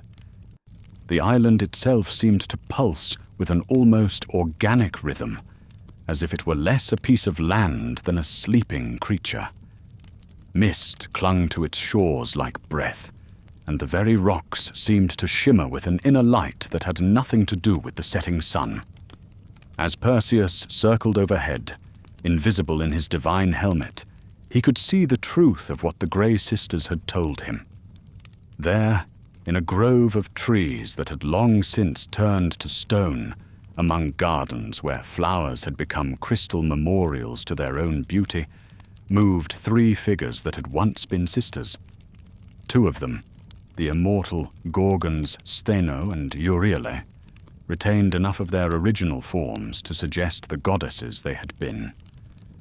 But the third was Medusa, and even from his great height, even looking only at her reflection in Athena's shield, Perseus could see the magnitude of the transformation that had been wrought upon her. She moved with the fluid grace of water, of wind, of something that was no longer entirely bound by the physical laws that governed mortal flesh. The serpents that crowned her head were not merely hair transformed, but living extensions of her will, each one possessed of its own terrible intelligence. She was magnificent and horrifying in equal measure, a being that existed at the intersection of beauty and terror, of divine power and mortal suffering. This was no simple monster to be slain for glory, but a complex creature forged by injustice into something that transcended easy categories of good and evil. As Perseus descended toward the island, the weight of his divine gifts felt suddenly heavier, and the righteousness of his cause less certain. He was about to attempt something that had never been done, the killing of one who was both victim and monster, innocent and dangerous, human and divine. The sun touched the western horizon, bleeding red light across the waters, and in that crimson glow, Perseus realized that some victories carry within them the seeds of their own tragedy. He was about to become the hero of a story that had no true heroes, only players in a cosmic drama written by gods who cared more for their own purposes than for the suffering of those who served them. Below him, Medusa moved through her garden of stone, unaware that her final night had begun. What makes a hero? It is a question that has haunted human consciousness since we first began telling stories around fires that pushed back the darkness. In Perseus, poised above the Gorgons' island, with divine gifts weighing heavy in his hands, we see the ancient world's answer, and perhaps begin to understand why that answer troubles us so deeply today. The heroes of antiquity were not the moral paragons we might expect. They were not driven by selfless desire to protect the innocent or right cosmic wrongs. Instead, they were figures of almost divine arrogance, beings who sought glory above all else, who measured their worth not in lives saved but in monsters slain, kingdoms conquered, and songs sung of their deeds. Honor was their currency, and fame their ultimate reward. Perseus flies toward Medusa's island, not because she poses a threat to humanity. She has lived in exile for years, harming no one who does not seek her out, but because killing her will free him from an impossible obligation and cement his reputation as a hero worthy of his divine heritage. This is heroism as performance, courage as spectacle, virtue as self-serving theater. Yet to judge him entirely by modern standards would be to miss the deeper currents that flow beneath the surface of his story. Perseus exists in a world where the gods themselves are capricious, where justice is arbitrary, and where mortals are often little more than pawns in cosmic games they cannot comprehend. In such a world, perhaps the greatest heroism lies not in perfect moral clarity, but in the willingness to act despite uncertainty, to choose a path forward, even when all paths lead through darkness. Consider the gifts he carries: Athena's shield, Hermes' sandals, the helmet of invisibility. Each represents not just divine favor, but divine complicity in what is about to unfold. The gods have not merely permitted this quest, they have orchestrated it, turning Perseus into their instrument of will. How much moral agency can we assign to a hero who has become, in essence, an avatar of divine purpose? And yet, Perseus still chooses. At every moment he could turn back. He could refuse the quest, accept exile or death rather than become the instrument of another's destruction. The divine gifts enhance his capabilities, but they do not remove his will. In the end, he flies toward Medusa's island because he chooses to do so, because some part of him, perhaps the part that is truly heroic, is willing to pay the price that heroism demands. But what price is that, exactly? In the ancient understanding, heroism required the willingness to face death for the sake of glory.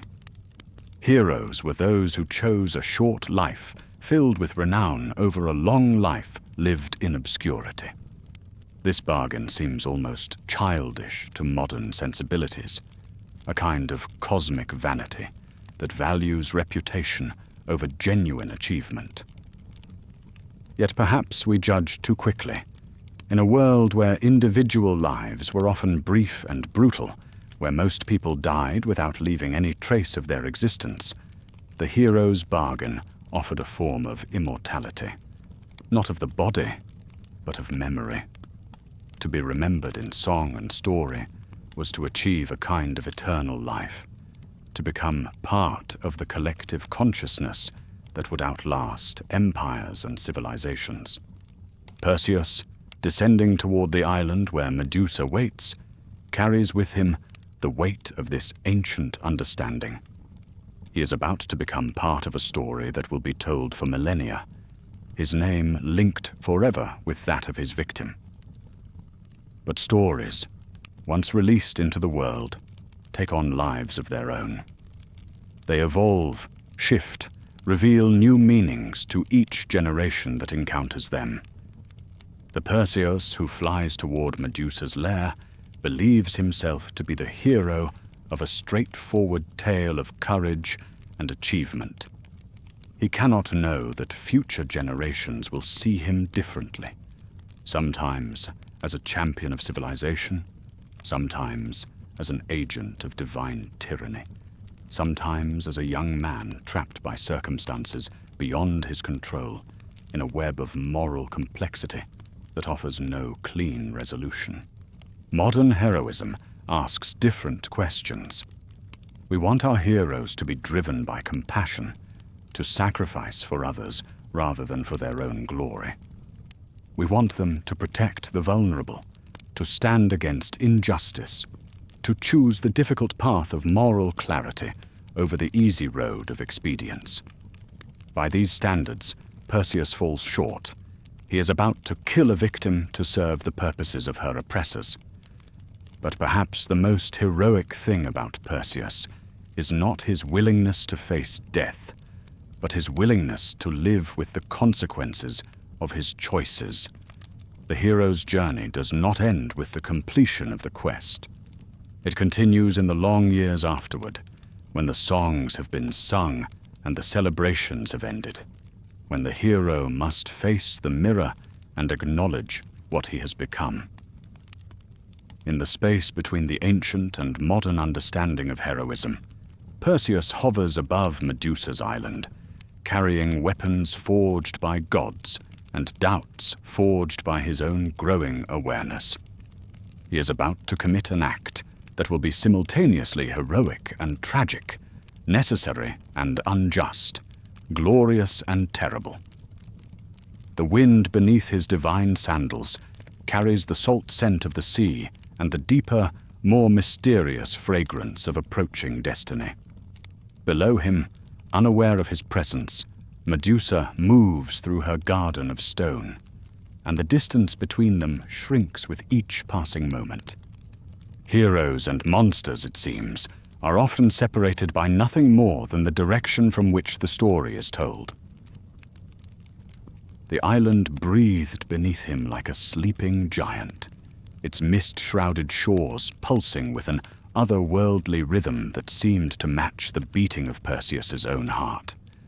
as he descended through veils of fog that clung to his invisible form, the young hero found himself entering a realm that existed at the very boundaries of the possible, a place where the normal laws of life and death held no dominion. The landscape below defied easy description. What had once been gardens now resembled a sculptor's workshop, abandoned by its creator, filled with figures so lifelike that Perseus's breath caught in his throat as he realized what he was seeing. These were not statues, but people, or rather, what people became when they looked upon the face of Medusa. A merchant, his pack still slung across his shoulder, forever reaching for something he would never grasp. A young woman, her mouth open in an eternal scream of terror, flowers still clutched in hands that would never again know warmth. Each figure told a story of interrupted life, of final moments stretched into eternity. They were beautiful in their perfection and horrifying in their stillness, monuments to the curse that had transformed their gaze into their doom. Perseus found himself wondering who they had been, what had brought them to this cursed shore, whether they had come seeking glory as he did, or if they had simply been unlucky enough to stumble into a nightmare. The trees themselves had been touched by Medusa's power, their bark turned to stone, but their leaves still rustling in a wind that seemed to come from everywhere and nowhere at once. Branches reached toward a sky they could no longer truly touch, and roots dug deep into earth that had forgotten how to nourish. This was a landscape caught between states of being, neither fully alive nor completely dead, much like its inhabitant. Perseus circled lower, his divine sandals carrying him through air that tasted of salt and sorrow and something else, something that might have been regret. The helmet of invisibility rendered him unseen, but he began to wonder if true invisibility was possible in a place where the very stones seemed to have eyes. Here, on the edge of the world, the distinction between observer and observed grew thin. And then he saw her. Even looking only at her reflection in Athena's polished shield, even knowing what he would find, Perseus was not prepared for the reality of Medusa. She moved through her garden of stone with a grace that spoke of centuries of solitude, centuries of learning to exist in perfect harmony with her transformed nature. The serpents that crowned her head were not the writhing, chaotic mass he had imagined, but creatures possessed of their own terrible beauty, each one unique in pattern and movement, each one an extension of her will and awareness. She wore robes that seemed to shift color in the uncertain light, now green as deep water, now black as the spaces between stars, now silver as moonlight on scales.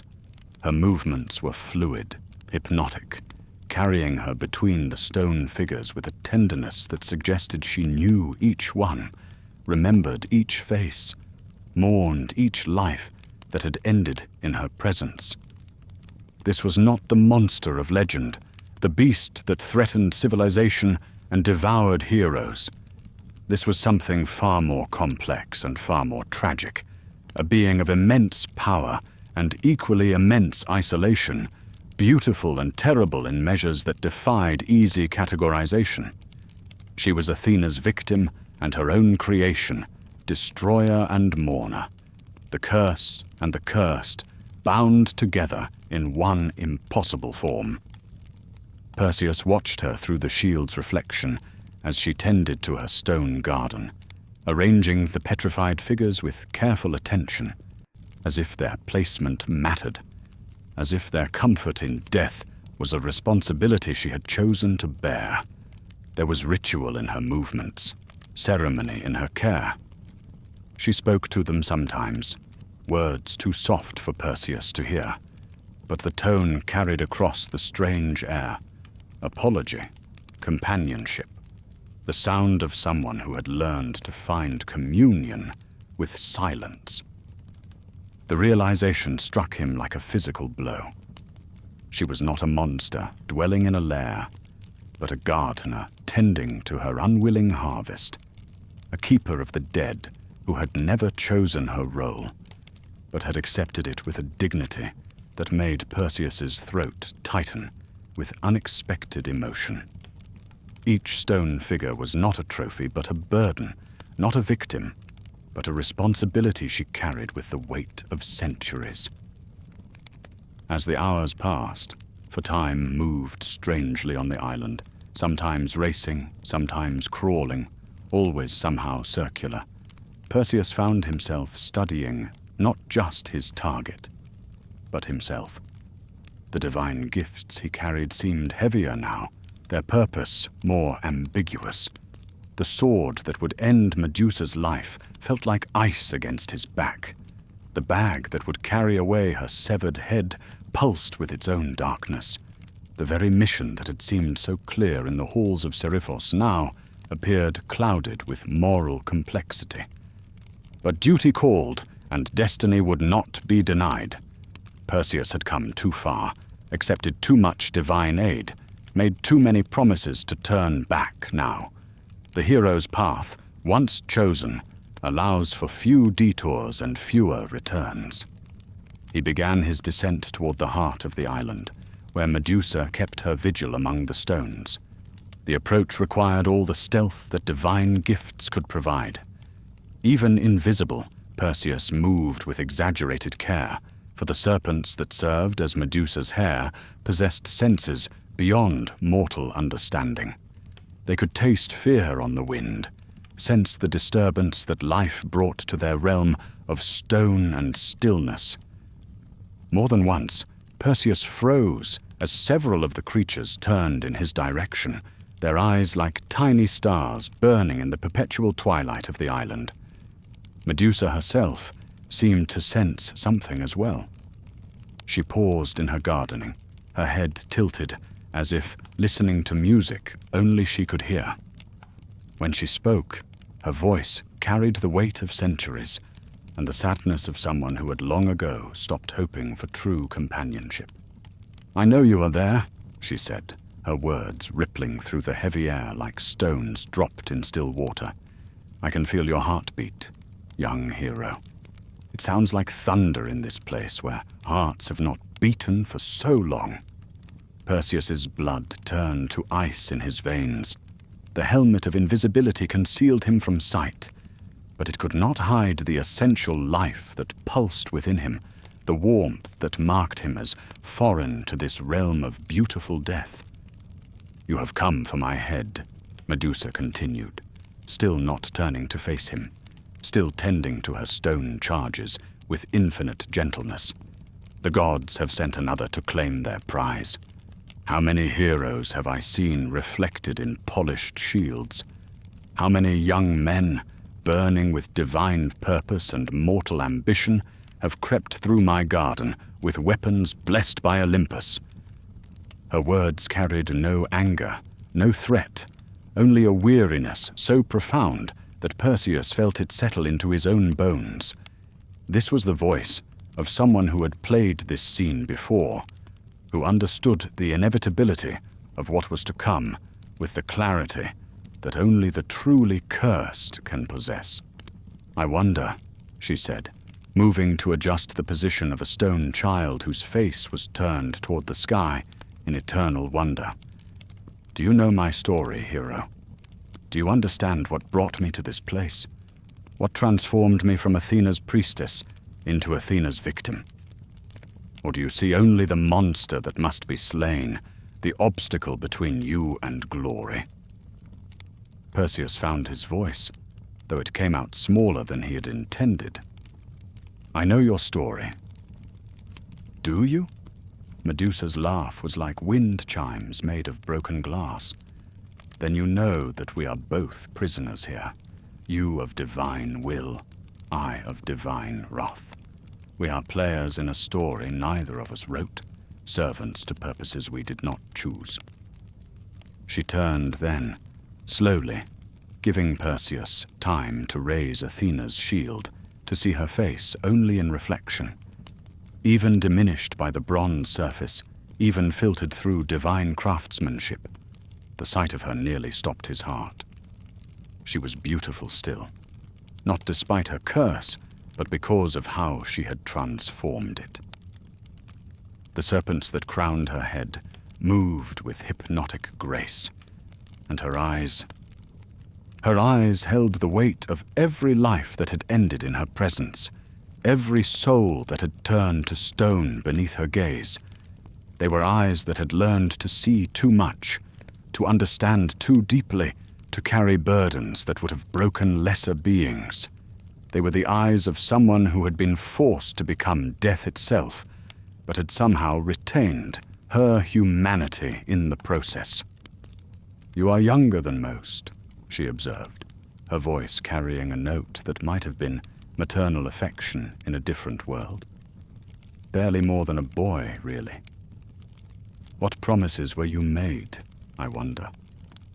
What glories were dangled before your eyes to make you accept this task?" Perseus's hand tightened on the divine sword, but he found himself answering despite his training, despite his mission. "Freedom. For my mother. For myself." Ah, the sound was soft, understanding. Love, then. The noblest of motivations and the cruelest of chains. They knew exactly what bait to use, didn't they? The gods are masterful fishermen, young Perseus. They know precisely which lures will attract which prey. The use of his name struck Perseus like a physical blow. "How do you know your name? I have dwelt at the edge of the world for longer than mortal memory, boy. I have learned to read the currents of fate as easily as mortals read the weather. Your story was written in starlight before you were born, just as mine was written in temple marble before I understood what it meant to serve the gods." She moved closer, and Perseus instinctively stepped back, maintaining the distance that meant the difference between life and stone. But her approach was not threatening. It was curious, almost gentle, like a mother examining a child who had wandered too far from home.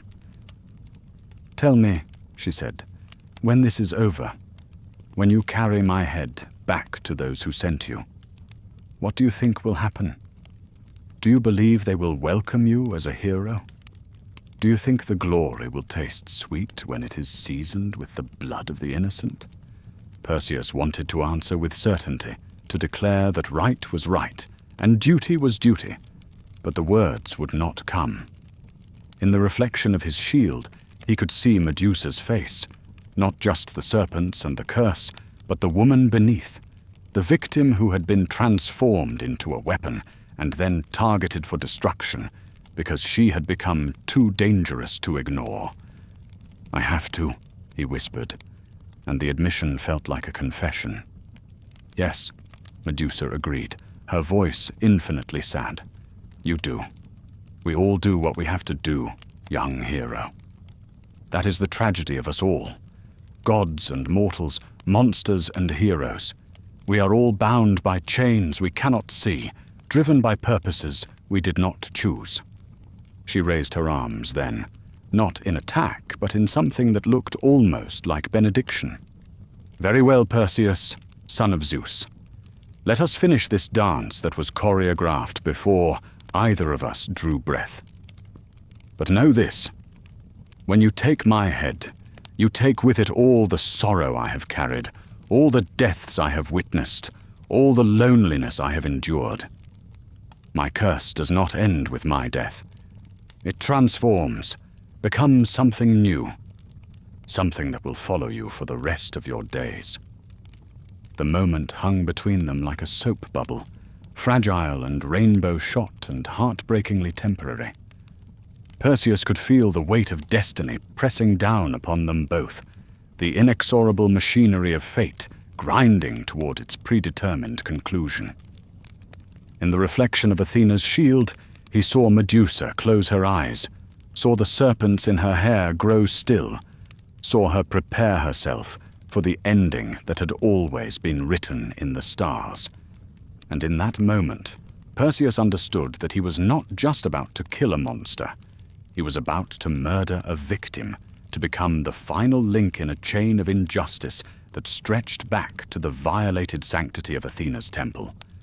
But understanding and choice, Perseus was learning, were not the same thing at all. The divine sword sang as it left its sheath, and the sound echoed across the stone garden like the cry of a dying god. The blade fell with the weight of inevitability, guided not by hatred, but by the terrible mathematics of fate. In that final moment, as divine bronze met cursed flesh, the universe seemed to hold its breath, as if even the cosmos recognized that something profound was ending, and something equally profound was about to begin. Perseus struck without looking, his eyes fixed on Athena's shield, where Medusa's reflection showed her in profile, neck exposed, serpents suddenly still, as if they too understood that the long exile was finally ending. The sword, forged in divine fire and blessed with purpose, passed through her neck as easily as it might cut morning mist. There was no resistance, no struggle, only the soft whisper of separation, the gentle sound of a soul finally being released from its prison of scales and sorrow. Medusa's head fell into the sand of her stone garden, and in that instant the island itself seemed to exhale, a sound like wind through a cathedral, like the ocean saying goodbye to the shore. The serpents that had crowned her for so long went limp, their eyes closing as if in sleep, their bodies settling into stillness that was somehow different from death. They had been part of her curse, extensions of her will, and with her passing, they simply ceased. But death, Perseus discovered, was not the ending he had expected. As Medusa's blood, golden and thick as honey, divine in its very essence, seeped into the sand, the earth began to tremble. Not with earthquake violence, but with the gentler shaking of birth, of new life pushing its way into existence. The blood pooled and swirled, forming patterns that seemed to write themselves in ancient languages, hieroglyphs of transformation that spoke of metamorphosis and rebirth. From the largest pool of golden blood, something began to emerge. At first, Perseus thought it was merely the way light played across the liquid surface, creating the illusion of movement, of form. But as moments passed, the shapes solidified, took on substance and weight, and the unmistakable presence of life. Wings unfolded first, vast white wings that caught the strange light of the island and threw it back, transformed, each feather edged with silver fire. Then came the body, sleek, powerful, built for flight and freedom, and the kind of beauty that makes mortals weep without understanding why. Finally, the head emerged from the pool of Medusa's blood, noble, intelligent, with eyes that held depths of sky and storm and infinite possibility. Pegasus, the winged horse, born from the union of Poseidon's violation and Medusa's death, shook the golden blood from his mane and looked upon the world with eyes that had never known captivity. He was magnificent beyond description, a creature of pure freedom, given form, beauty without curse, power without corruption. In him, something of Medusa's original nature had been preserved and purified, the grace she had possessed before the gods transformed her into an instrument of their will. The winged horse looked at Perseus for a long moment, and in that gaze, the young hero saw something that made his throat tighten with unexpected emotion.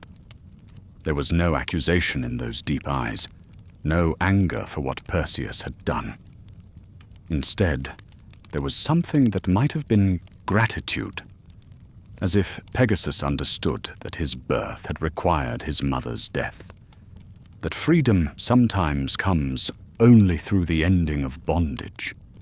With a sound like thunder mixed with music, Pegasus spread his wings and took to the air, rising from the island of stone and sorrow into skies that suddenly seemed more open, more filled with possibility.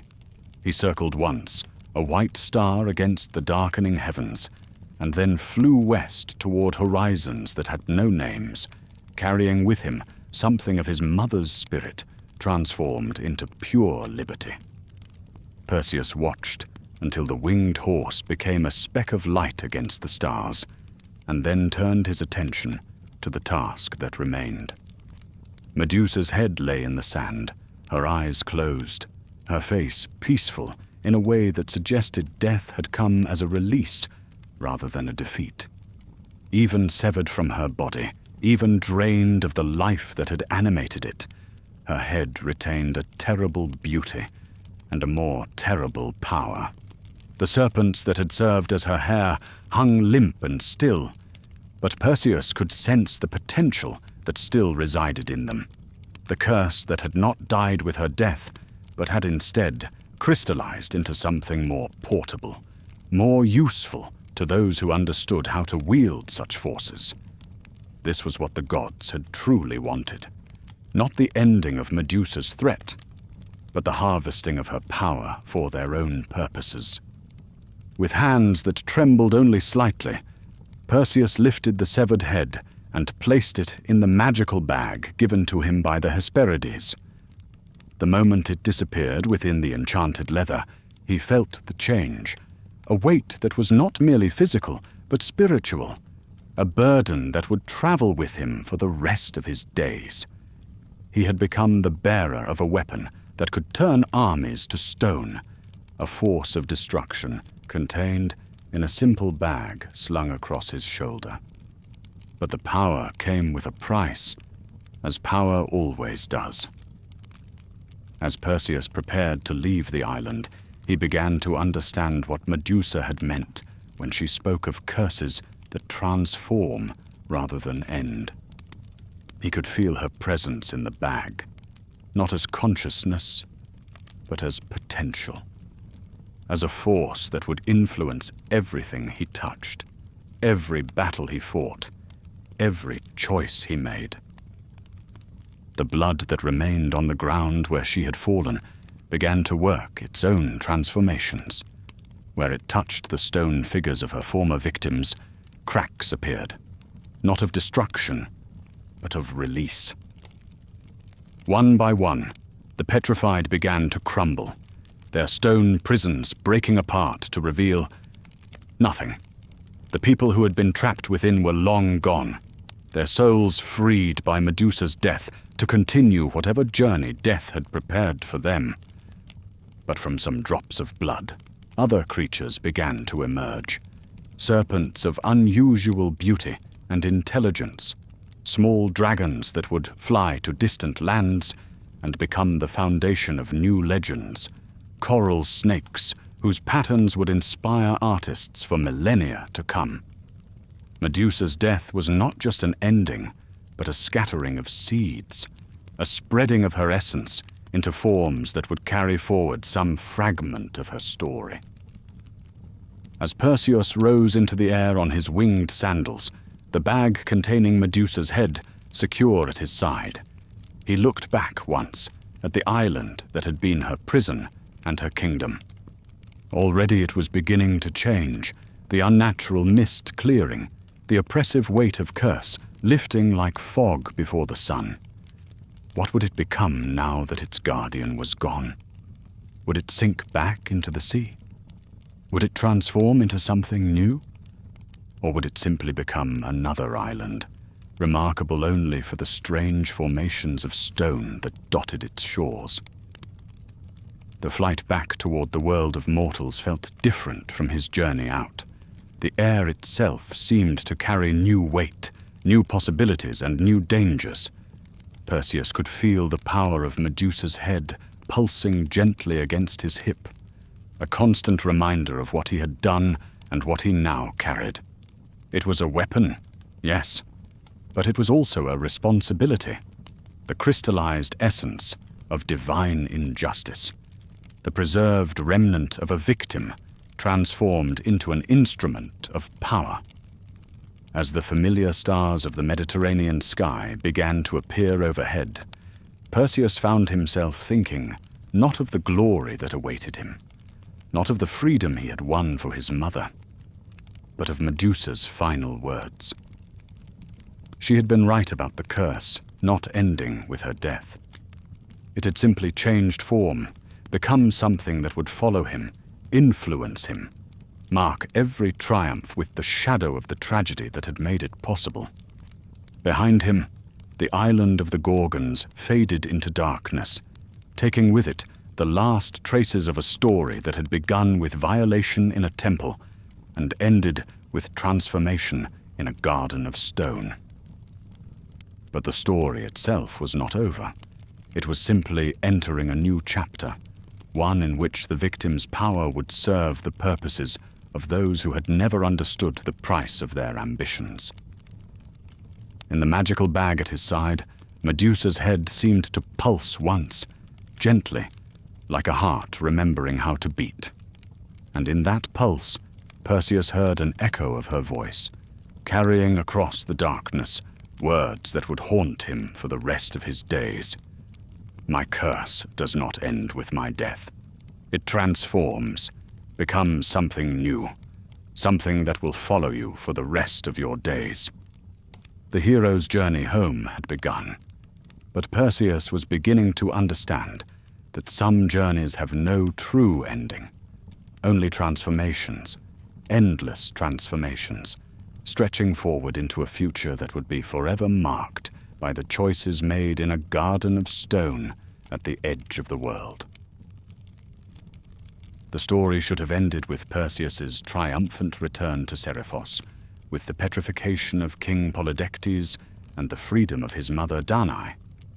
It should have concluded with the hero's marriage to Andromeda, his ascension to kingship, and his eventual transformation into a constellation blazing across the night sky. But stories, like the creatures they chronicle, have a way of evolving beyond their original forms, growing new limbs, shedding old skins, becoming something their creators never intended. Medusa's tale refused to die with her. In the centuries that followed Perseus's victory, her image began to appear in places and contexts that would have seemed impossible to those who first told her story. The face that had meant death to those who looked upon it became, paradoxically, a symbol of protection. Greek artisans carved her visage into shield bosses and temple pediments, her serpentine hair and terrible gaze transformed into guardians against evil. The Romans painted her on their walls and wore her likeness as jewelry, convinced that the power which had once destroyed could also defend. This was the first great transformation of her legacy, from monster to apotropaic symbol, from source of terror to ward against terror. The very gaze that had turned heroes to stone was now imagined as a force that could turn away thieves, enemies, and malevolent spirits. In death, Medusa had become what she had never been permitted to be in life, a protector of the innocent. But the ancient world's understanding of her story was still filtered through the lens of those who had written it, the victors, the heroes, the gods themselves. For over 2 millennia, Medusa remained frozen in the role assigned to her by divine authority, the monster whose destruction proved Perseus's worth, the cautionary tale about the dangers of unchecked feminine power, the symbol of chaos that required heroic order to contain it. The Renaissance began to crack this narrative, though subtly, almost accidentally. Artists like Caravaggio and Bernini, commissioned to depict the classical tales, found themselves drawn to the moment of Medusa's death rather than Perseus's triumph. In their paintings and sculptures, something unexpected emerged. Not the face of a monster, but the face of a woman in the final instant of transformation from suffering to peace. These works captured something the ancient sources had largely ignored: Medusa's humanity, her capacity for pain, her tragic beauty even in death. Caravaggio's Medusa, painted on a ceremonial shield, showed not a creature of nightmare, but a young woman whose eyes held more sorrow than malice, whose serpentine hair seemed to writhe with anguish rather than aggression. The painting was disturbing, not because it depicted a monster, but because it revealed the human cost of divine justice, the price paid by those who become symbols rather than remaining people. But it was the modern era that truly began to reclaim Medusa's narrative, to read her story against the grain of its traditional interpretation. The feminist movements of the 20th and 21st centuries saw in her tale something that earlier generations had overlooked or deliberately ignored: the story of a woman punished for her own victimization, transformed into a monster for the crime of being violated. Suddenly, Medusa's serpentine hair was no longer a sign of her monstrosity, but a crown of power, her deadly gaze not a curse, but a weapon turned against those who would harm her. Writers like Hélène Cixous urged women to laugh with Medusa, to reclaim the power that patriarchal narratives had cast as destructive and terrifying. In this reading, Perseus was not a hero, but an assassin, sent to eliminate a woman who had become too dangerous to the existing order, precisely because she represented the potential for victims to transform their trauma into strength. The image of Medusa began appearing in new contexts, on protest banners, in feminist art installations, tattooed on the bodies of survivors reclaiming their narratives.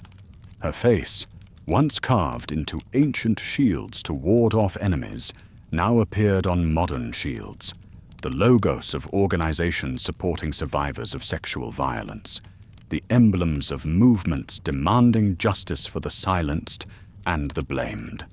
This transformation was not without controversy.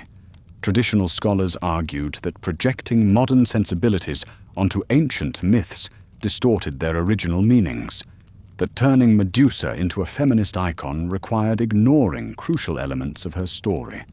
They pointed out that the ancient sources, while acknowledging her victimization, still presented her as genuinely dangerous, a creature whose gaze brought death to the innocent as well as the guilty. But perhaps that very ambiguity was the point. Medusa's story had always been complex, existing at the intersection of victim and monster, beauty and horror, justice and injustice. The ancient Greeks themselves seemed unsure how to categorize her. She was both Gorgon and woman, both cursed and powerful, both isolated and influential.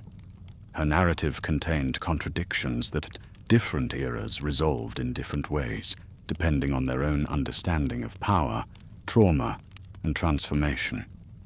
The digital age brought new interpretations and new platforms for exploring her legacy. Social media transformed her into a meme, a shorthand for everything from bad hair days to the power of the female gaze. Video games cast her alternately as boss monster and tragic anti-hero. Contemporary artists created installations where visitors could see themselves reflected in mirrors arranged around sculptures of Medusa, forcing them to confront their own relationship with her story. Were they Perseus, approaching with weapons drawn, or were they Medusa herself, transformed by circumstances beyond their control?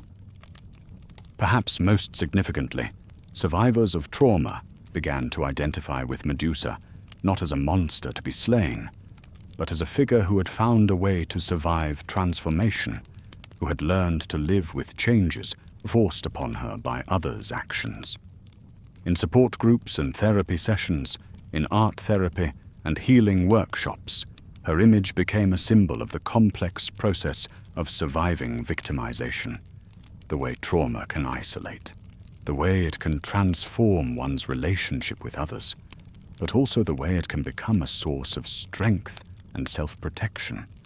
The serpents in her hair were reimagined as neural pathways rewired by trauma, the deadly gaze as the hypervigilance that keeps survivors alert to danger.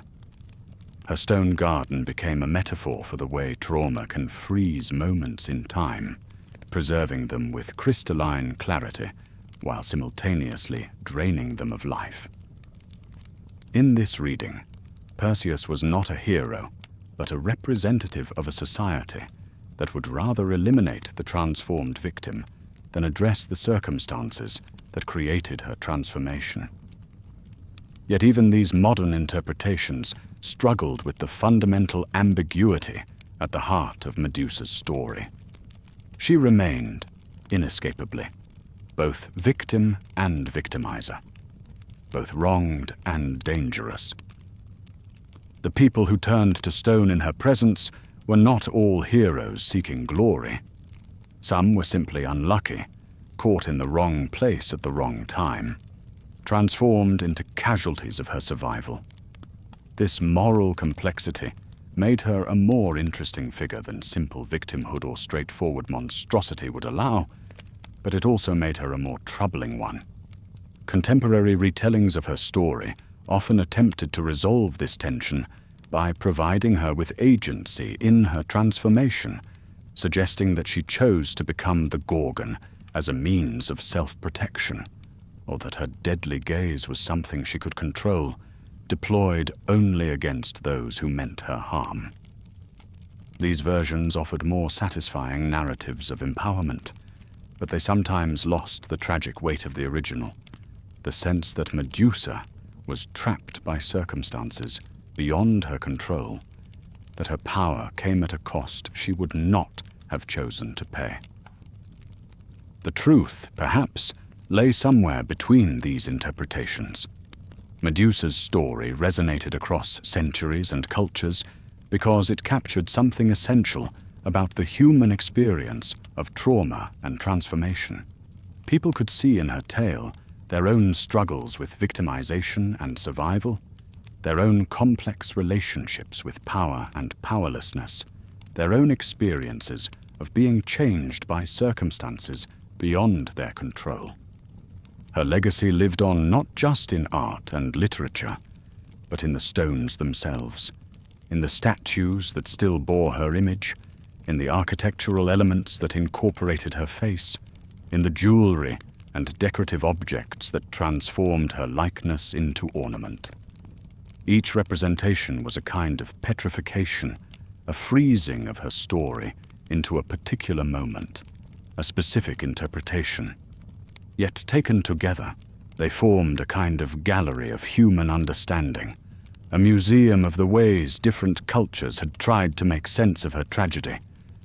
In the end, perhaps that was Medusa's true power, not the ability to turn living beings to stone, but the capacity to turn stone back into living thought, to make each generation confront anew the questions her story raised about justice, transformation, and the price of survival.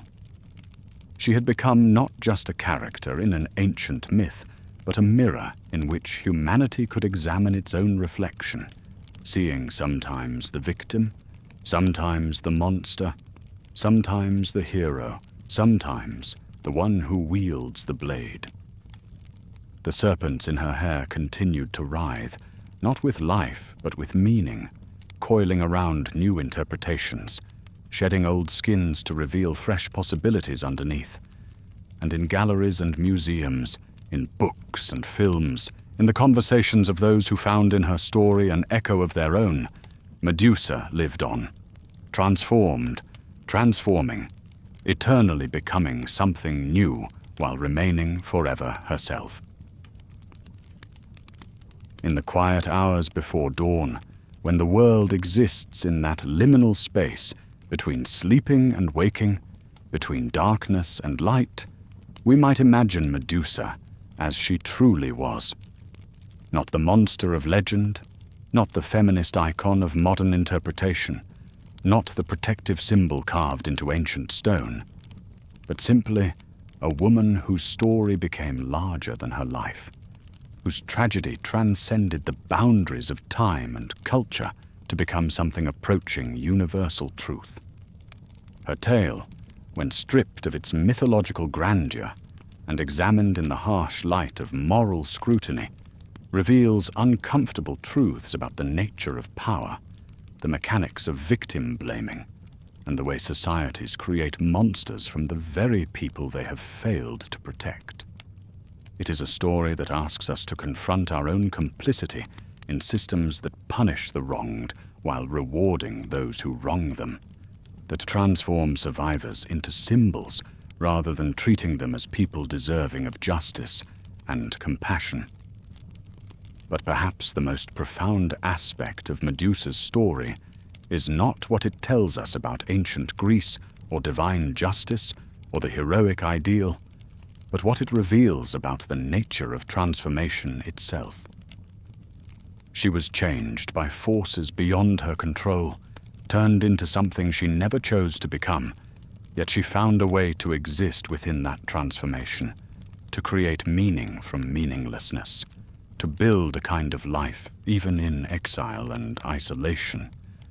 This is perhaps the most human aspect of her inhuman tale, the way she adapted to circumstances that would have destroyed a lesser spirit, the way she learned to tend her stone garden with care and reverence, turning a place of death into something approaching sanctuary.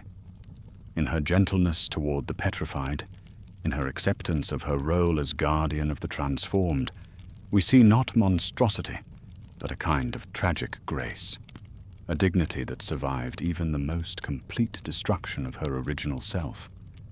The transformation that Athena imposed upon her was meant as punishment, a cosmic correction to maintain divine authority and moral order. But transformations, once begun, follow their own logic, develop their own momentum, create their own meanings. What the goddess intended as curse became, over time, something more complex, a source of power, yes, but also of isolation, a weapon, certainly, but also a burden, a monstrosity, perhaps, but also a kind of terrible beauty that spoke to something deep in the human psyche. We live in an age of transformation, of rapid change that often feels imposed upon us by forces we cannot control or even fully understand. Technology reshapes our relationships. Climate change alters our world. Social movements challenge our assumptions, and we find ourselves, like Medusa, changed into something we never expected to become. Her story offers no easy comfort, no simple solutions, but it does provide something perhaps more valuable. An example of how one might exist with dignity within unwanted transformation, how one might find meaning in circumstances that seem to offer none. Her serpentine hair in this reading becomes not a symbol of monstrosity, but of adaptation. The way life finds a way to continue, even when the conditions for that continuation have fundamentally changed. The deadly gaze becomes not a weapon of destruction, but a form of protection, a boundary that preserves what remains of the self when that self has been violated beyond recognition.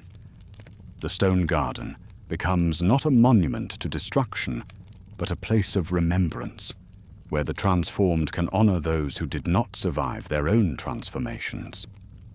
Yet we must be careful not to romanticize her tragedy, or to suggest that suffering somehow ennobles those who endure it.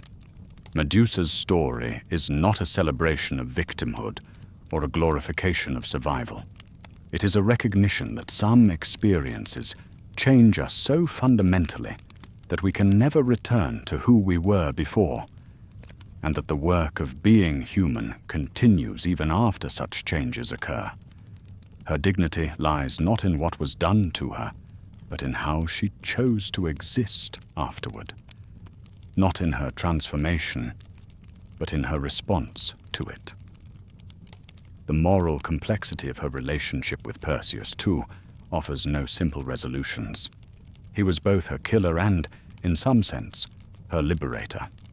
The one who ended her exile, but also the one who harvested her power for purposes she never chose. Their encounter was simultaneously murder and mercy-killing, heroic deed and cosmic injustice, necessary conclusion and tragic waste. This ambiguity reflects the complicated nature of most real-world interventions in situations of trauma and transformation, the way attempts to help can become forms of harm, the way solutions can create new problems, the way endings can be simultaneously resolution and tragedy. Perhaps this is why Medusa's story has proven so enduringly powerful, so resistant to simple interpretation. It exists in the space between categories, in the territory where victim and monster overlap, where beauty and horror intertwine, where justice and injustice become indistinguishable. It forces us to confront the inadequacy of our moral categories, the limitation of our heroic narratives, the complexity of real human experience when it encounters forces larger than itself. In our own time, when survivors of trauma speak their truths and challenge the narratives that have silenced them, when the powerful are forced to confront the consequences of their actions, when long-standing systems of oppression face unprecedented scrutiny, Medusa's story feels especially relevant. Not because it provides answers, it offers precious few of those, but because it acknowledges the difficulty of the questions, the persistence of the problems, the way individual stories become cultural symbols that carry meanings their original subjects never intended. The serpents in her hair continue to writhe through our collective imagination, coiling around new meanings, adapting to new interpretations, proving as resilient and transformative as their original host. Each generation finds in her tale something that speaks to its own experience of change, its own relationship with power and powerlessness, its own understanding of what it means to survive transformation. If Medusa could speak to us now, across the centuries that separate her story from our own, what might she say? Perhaps she would remind us that transformation, while often unwanted, need not be entirely destructive. That meaning can be created even from the most meaningless suffering. That dignity can survive even the most complete destruction of one's original self. That the choice of how to exist within our circumstances, however constrained those circumstances might be, remains always our own. Or perhaps she would simply acknowledge the complexity of it all, the way victim and survivor, monster and guardian, curse and gift can coexist in the same person, the same story, the same life. The way meanings multiply and contradict each other, the way narratives evolve and transform, the way even the most ancient tales continue to grow new interpretations, like serpents shedding old skins to reveal fresh patterns underneath.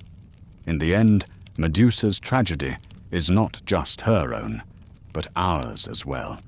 The tragedy of living in a world where transformation is often imposed rather than chosen, where power is wielded by those who do not understand its consequences, where the innocent suffer for the crimes of others. But it is also the story of how one might continue to exist with grace and dignity even under such circumstances, how one might find ways to create meaning and beauty even in the most desolate of exiles.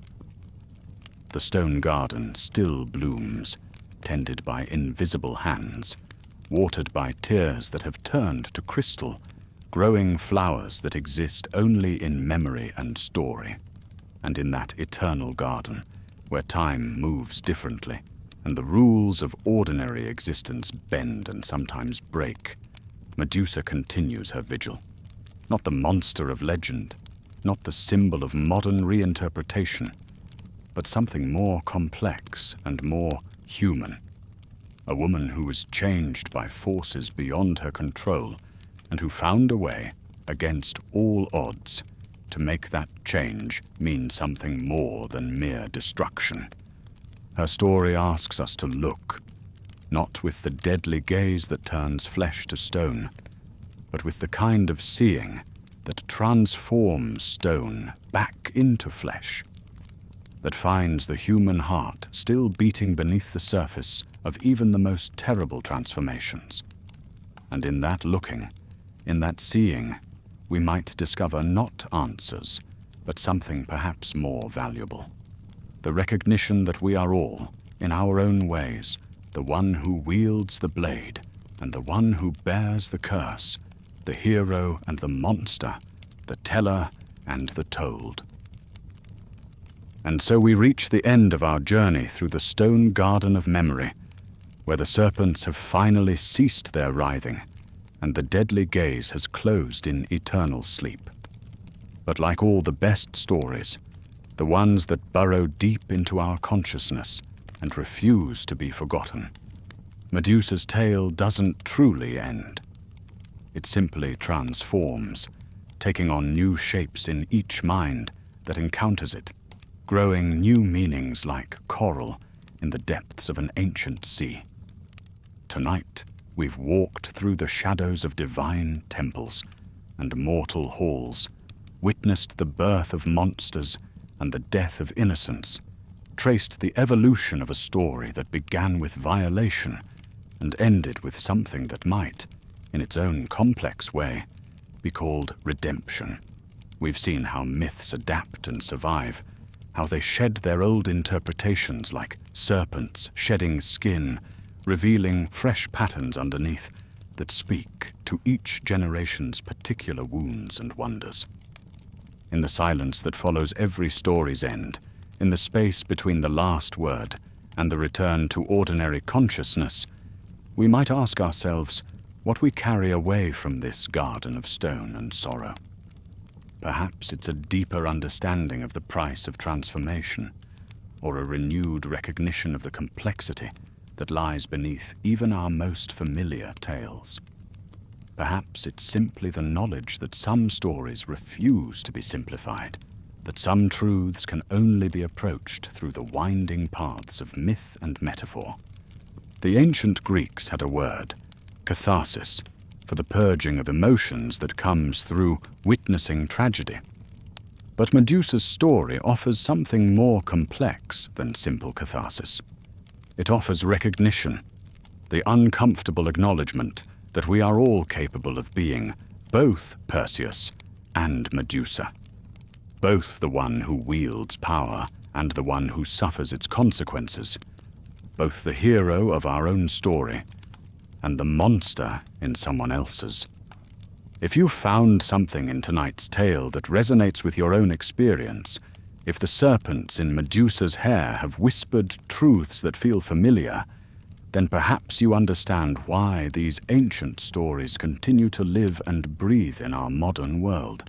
They survive because they speak to something essential in the human condition, our capacity for transformation, our resilience in the face of injustice, our ability to find meaning even in the most meaningless suffering.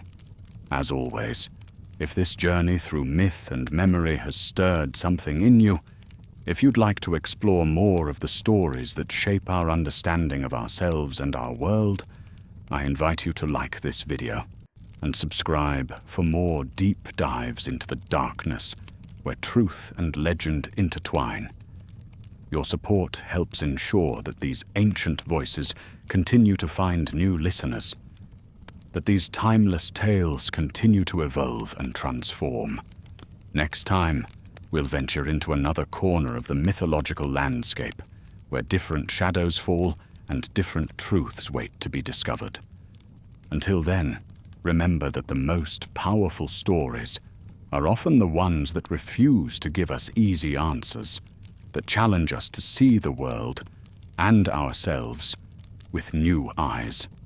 The stone garden sleeps, but the story lives on, coiling through consciousness like serpents through hair, beautiful and terrible, and eternally, mysteriously alive.